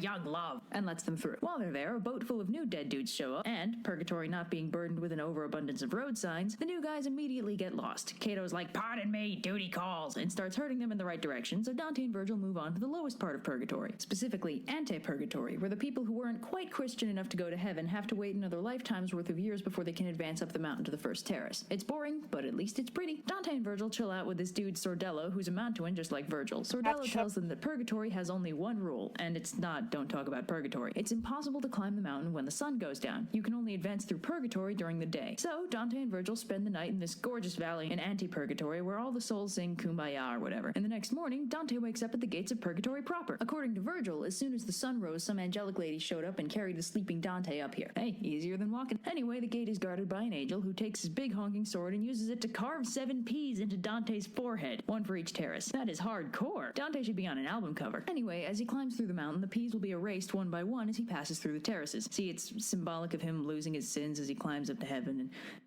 whatever. If you wanted an in-depth symbolic analysis, you'd be over on SparkNotes right now. So the angel unlocks the gate with 2 keys, 1 silver and 1 gold. Symbolism? Totally symbolism. And Dante and Virgil go on their merry way. One side note before we continue. Similarly to the Inferno, Dante is kind of a rock star in the eyes of the souls of Purgatory, being lucky enough to get the guided tour of the afterlife while not being dead. So he's routinely accosted by people he knows or has heard of, and because this is a near constant thing, I'm skipping over most of that, because who wants to hear me read the 14th century equivalent of the phone book? So the first terrace is devoted to pride, and the souls in this terrace are weighed down by huge stones that force them to bow. Symbolism! Now, there are a few important differences between Purgatory and Hell. Well, I mean, there are a lot of differences between Purgatory and Hell, but the relevant one in this case is that in Purgatory, the terraces are filled with examples of the good side of humanity, and in this terrace, this is displayed through statues and carvings representing humility. So, while the souls are going through suffering and climbing the mountain, they're also seeing what they'll become after they strip their sins away. They're also all singing for some reason, and in my experience, singing while climbing mountains makes the climbing more difficult, but whatever. Symbolism. Anyway, Virgil mentions that Dante's a pretty proud dude, and Dante contemplates how much time he's likely gonna have to spend in this terrace when he finally kicks the bucket. So they reach the edge of the terrace, and the Angel of Humility pops up and magically erases one of the P's from Dante's forehead. Now it's on to terrace number 2, the Terrace of Envy. Here, disembodied voices talk about the great benefits of generosity. But, unlike in the first terrace, there are no visual aids to accompany the soundtrack. No statues, carvings, none of that. The reason for this becomes clear when we see that the souls in this terrace have their eyes sewn shut.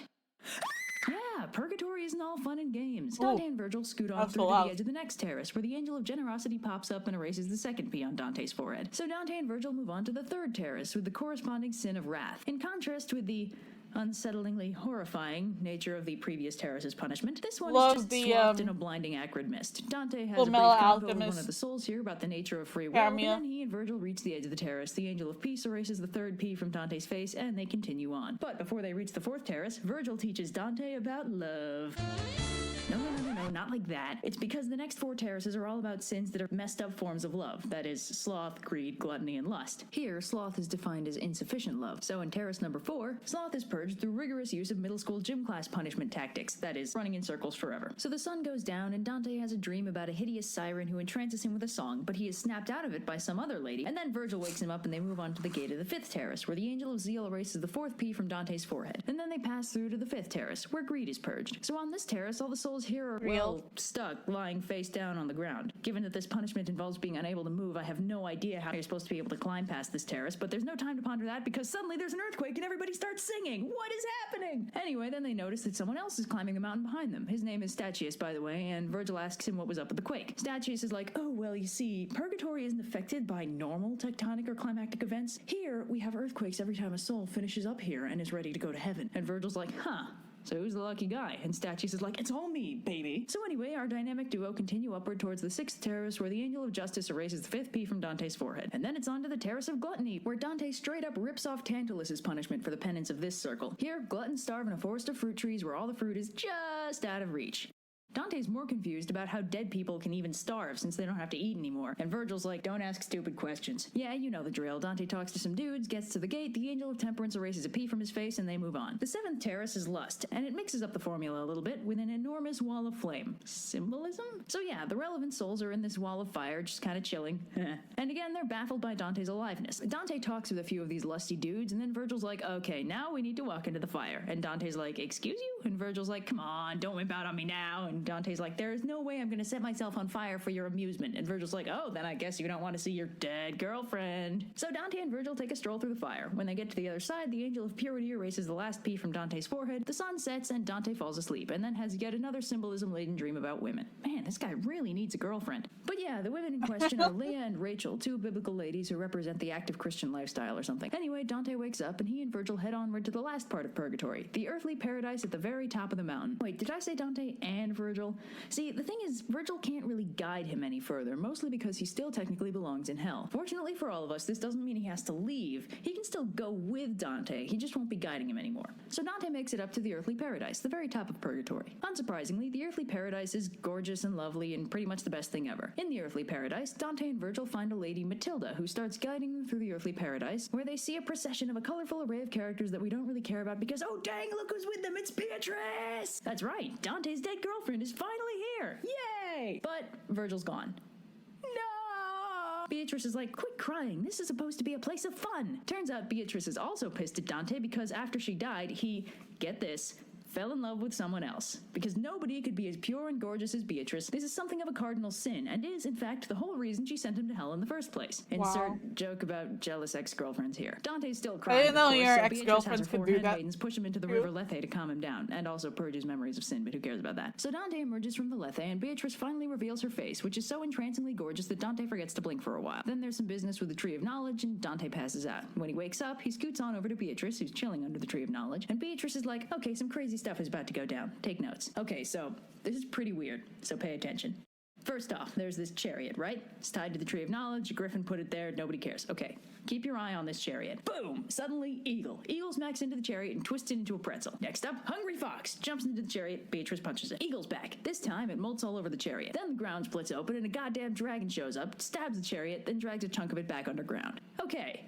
So that was weird. Then the chariot grows 4 heads, turns into a giant and a prostitute, and then the giant drags the prostitute off. Purgatory's f***ing weird. So Beatrice spits out a prophecy that somehow explains everything. I don't get it, neither does the internet. And they push Dante into another river, which restores his good memories. At this point, he's all set to head on over to heaven. Or something. I feel like I completely missed that from the other video. Like, what?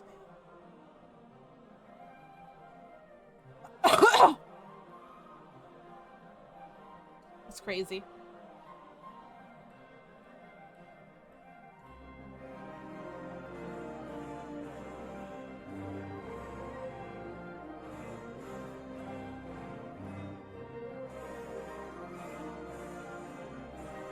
feels so yeah, it's fucking random. Like, I don't know what the fuck they mean.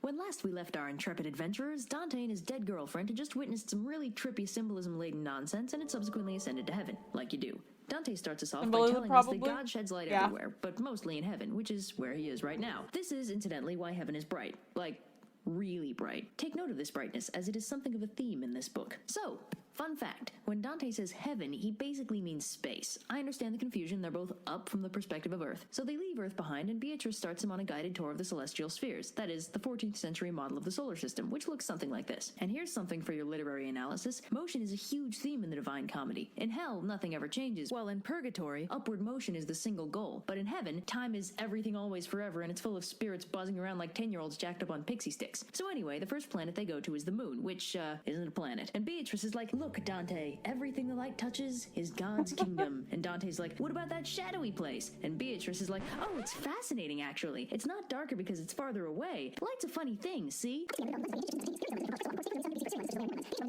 And in conclusion, it's dark because God said so. So anyway, the spirits of the dead that get to hang out on the moon are those who were inconstant, just like the moon. Oh yeah, that crazy moon. Always orbiting the Earth in that unpredictable elliptical pattern while the sun's light reaches it at an increasing angle in relation to the Earth, consequently leading to its regularly changing phases. It's so crazy, you never know what it's gonna do next. So Dante chats with this lady, Picarda, who's glowing so much he's having trouble recognizing her. And she talks about how when she was alive, she was a nun who was taken from her convent. It's cool though, she gets to chill on the moon forever. So that's good.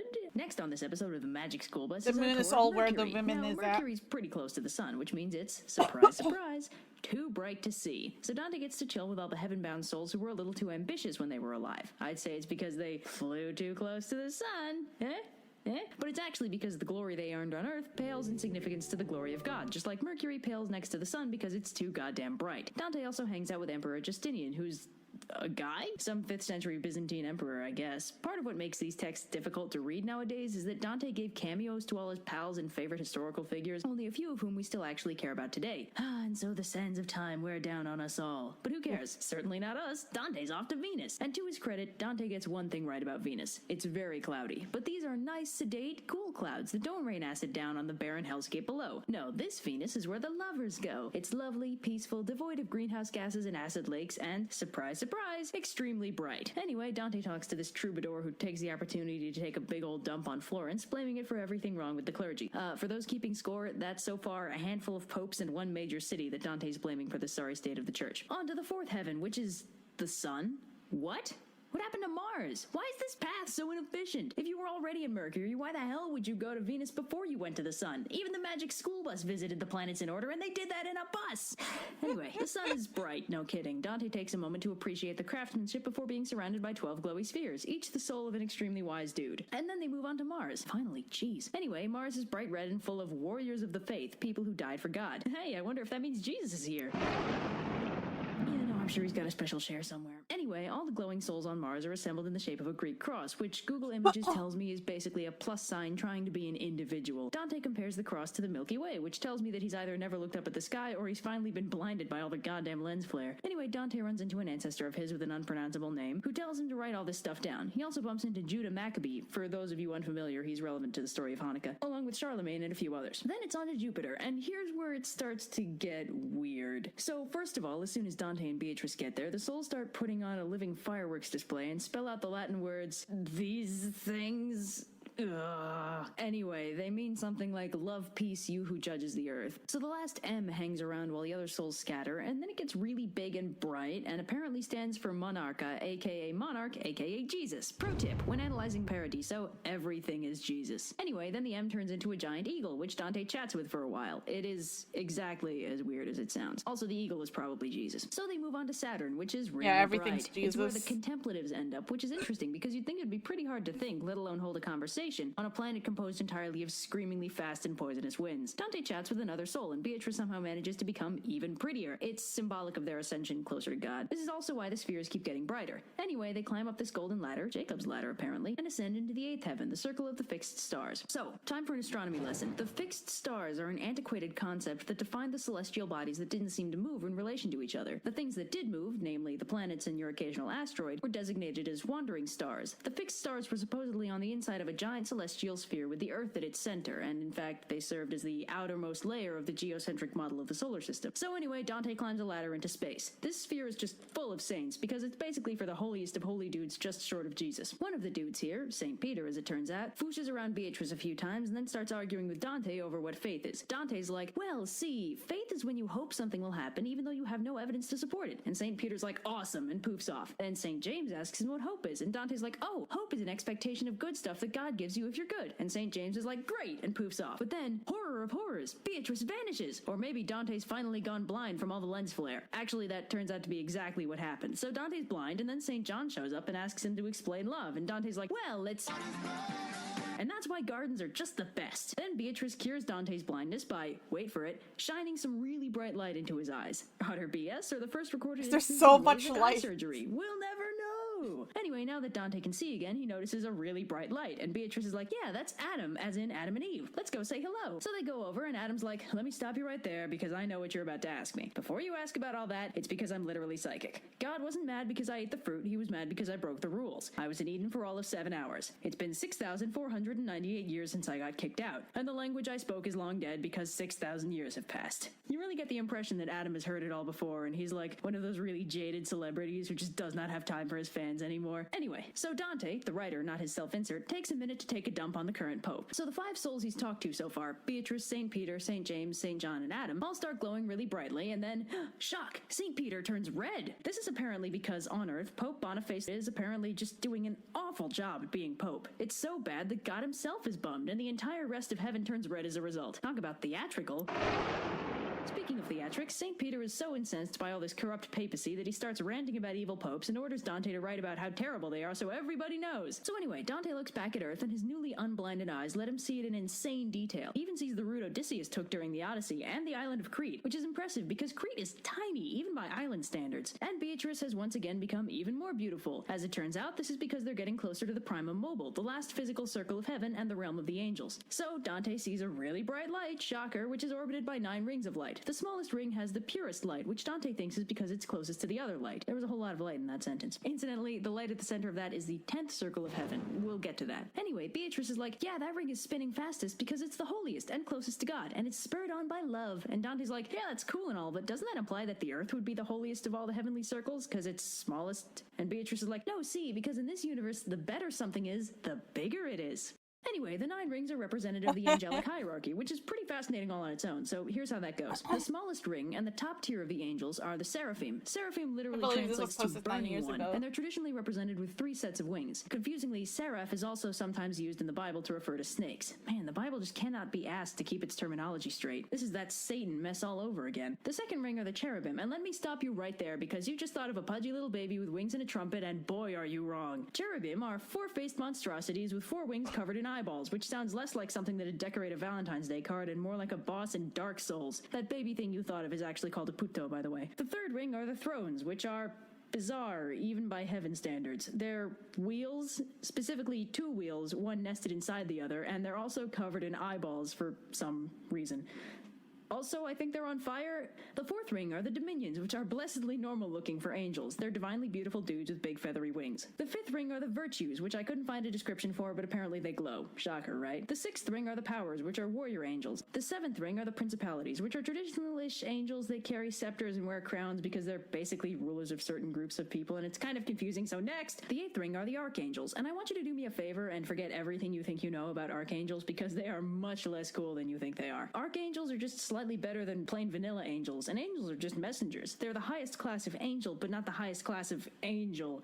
You know what I mean? Forget it. And then the 9th ring are just your standard plain vanilla angels. Next up, it's time for a history lesson. Beatrice tells Dante that in the beginning, God made form and matter, and also a combination of the two, in a big flash of light, and that's how he created the universe. Almost immediately thereafter, Lucifer took it into his head to rebel, and as a result was cast down to the lowermost butthole of the universe, Earth. After all that mess was taken care of, the rest of the angels started spinning around God in these 9 concentric rings, and they haven't stopped since. And now it's on to the 10th sphere, the Empyrean. This is where it starts getting weird, because here's where we transcend the physical universe and get a look at the face of God. First off, the Empyrean is described as a heaven of pure light, unlike all those other heavens which are just really bright all the time. Anyway, the first thing Dante runs into is a river of light, which Beatrice tells him to drink from. He takes a swig, and that's when stuff gets really weird. So basically, this magic glowy water lets him see the Empyrean for what it truly is, and it's possibly the weirdest thing ever. First of all, the river goes from straight to round, and all the glowy flowers and gems around it turn into a bunch of angels and saints. Dante also notices a bright light high above him, as well as an enormous rose for some reason. The rose is full of the souls who were so righteous and awesome that they get to chillax right next to God. There's a seat reserved especially for King Henry VII, not the one who ended the War of the Roses, the German one who was Holy Roman Emperor for like a year, because Dante believed he was going to unite Italy or something. This didn't end up happening. Gotta wonder if they kept his seat open. Anyway, there are a whole bunch of angels flying around the rose, distributing love all over it like bees pollinating a flower. That's not my metaphor, by the way. So Dante's very impressed, and he goes to talk to Beatrice about it when, shock, Beatrice is gone! And it's not because he's gone blind again. She's been replaced by some old guy. So Dante channels his inner Batman and goes all, where is she? And the old guy's like, whoa, hey, chill out, dude. Have you tried looking up? So yeah, Beatrice totally ditched Dante to go chill in the Celestial Rose. Remind me again why Dante liked her so much? Anyway, the old guy in question is Saint Bernard, who for the purposes of this review will be represented as a dog, and he points out some of the dudes chilling on the rose, which includes an alarming number of children. Bernard explains that before the Big J was born, all kids were guaranteed a spot in heaven, but after he was born, they had to be baptized and, if male, circumcised, or they'd get tossed into limbo, which, just a reminder, is in hell. Yeah, thanks, Jesus. But Dante's running out of pages, so it's time to meet God face to face. But this part is so bright that Dante can't properly remember it, which might explain why it's so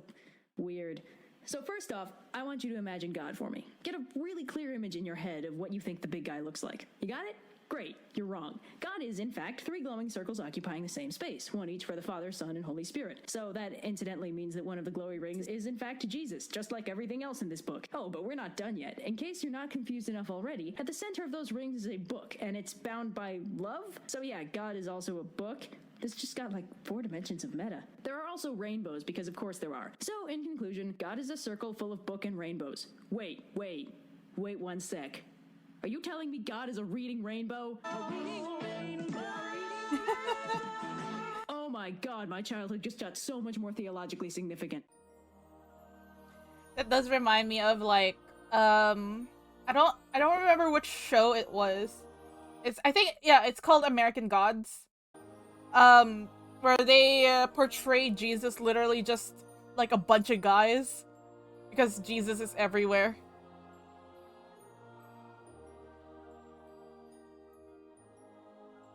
That was really good. I do like that it also puts in some information that wasn't said in the other videos, which is good.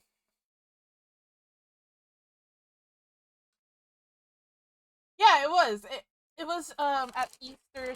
Hold on.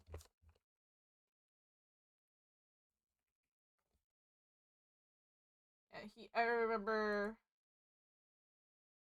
Come here, sweet shadow. Allow me to impart some wisdom. There's far too many secret It's all societies out there. long They have guys loyalty, with long hair. No love. They range from barely competent to deeply dangerous. You don't sound like one of us. I'm not one of you. Oh, yes, you are. You're as forgotten, as unloved, and as unremembered as any of us. I'm doing just fine. Happy Easter.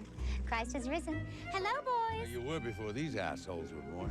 Until the day that Jesus Christ crawled out of his stinky old grave, folks would paint eggs with dandelions and paprika for her to exchange as gifts at the first sign of spring in her name, Ostara. They still do. They still do. On my festival days, they still feast on eggs and rabbit and candy, and they do it in my name. Serious question, my dear. I've no doubt that millions upon millions exchange tokens and observe the rituals of your festival, all down to the hunting of the hidden eggs. But does anybody pray in your name? Do they say it in worship? Oh, they mouth your name, but they've no idea what it means. None whatsoever. Same every spring. You do all the work, he gets all the prayers. What has gotten into you? I feel... She's supposed to be Easter. There's like a... No. It's her day. You took it. You Astara, crucified yeah. her day. When they started following you, everybody else got burned. In your name. Happy fucking Easter!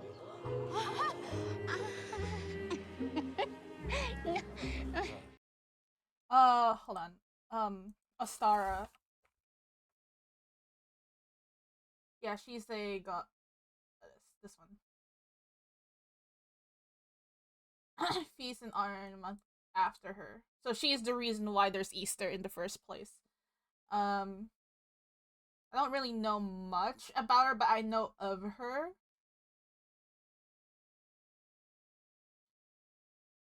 What was she the goddess of specifically?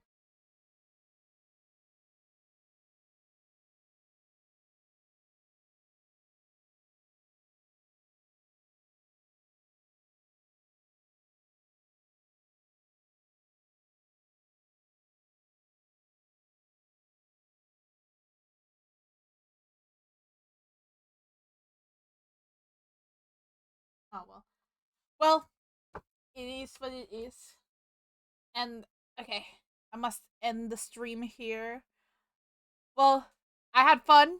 I'm glad you guys got to chill with me and watch me suffer through fighting Virgil.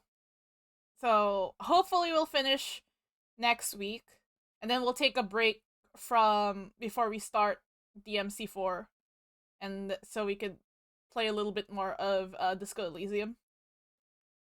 It's a long one. Hey, we streamed for like 4 hours, but I'm glad that you guys are still here. Well, I hope you guys have a good night, good rest of your night, and I'll see you guys next week. Thank you, Saru. Have a wonderful week. Good night. Bye. Mwah, mwah. Love you all.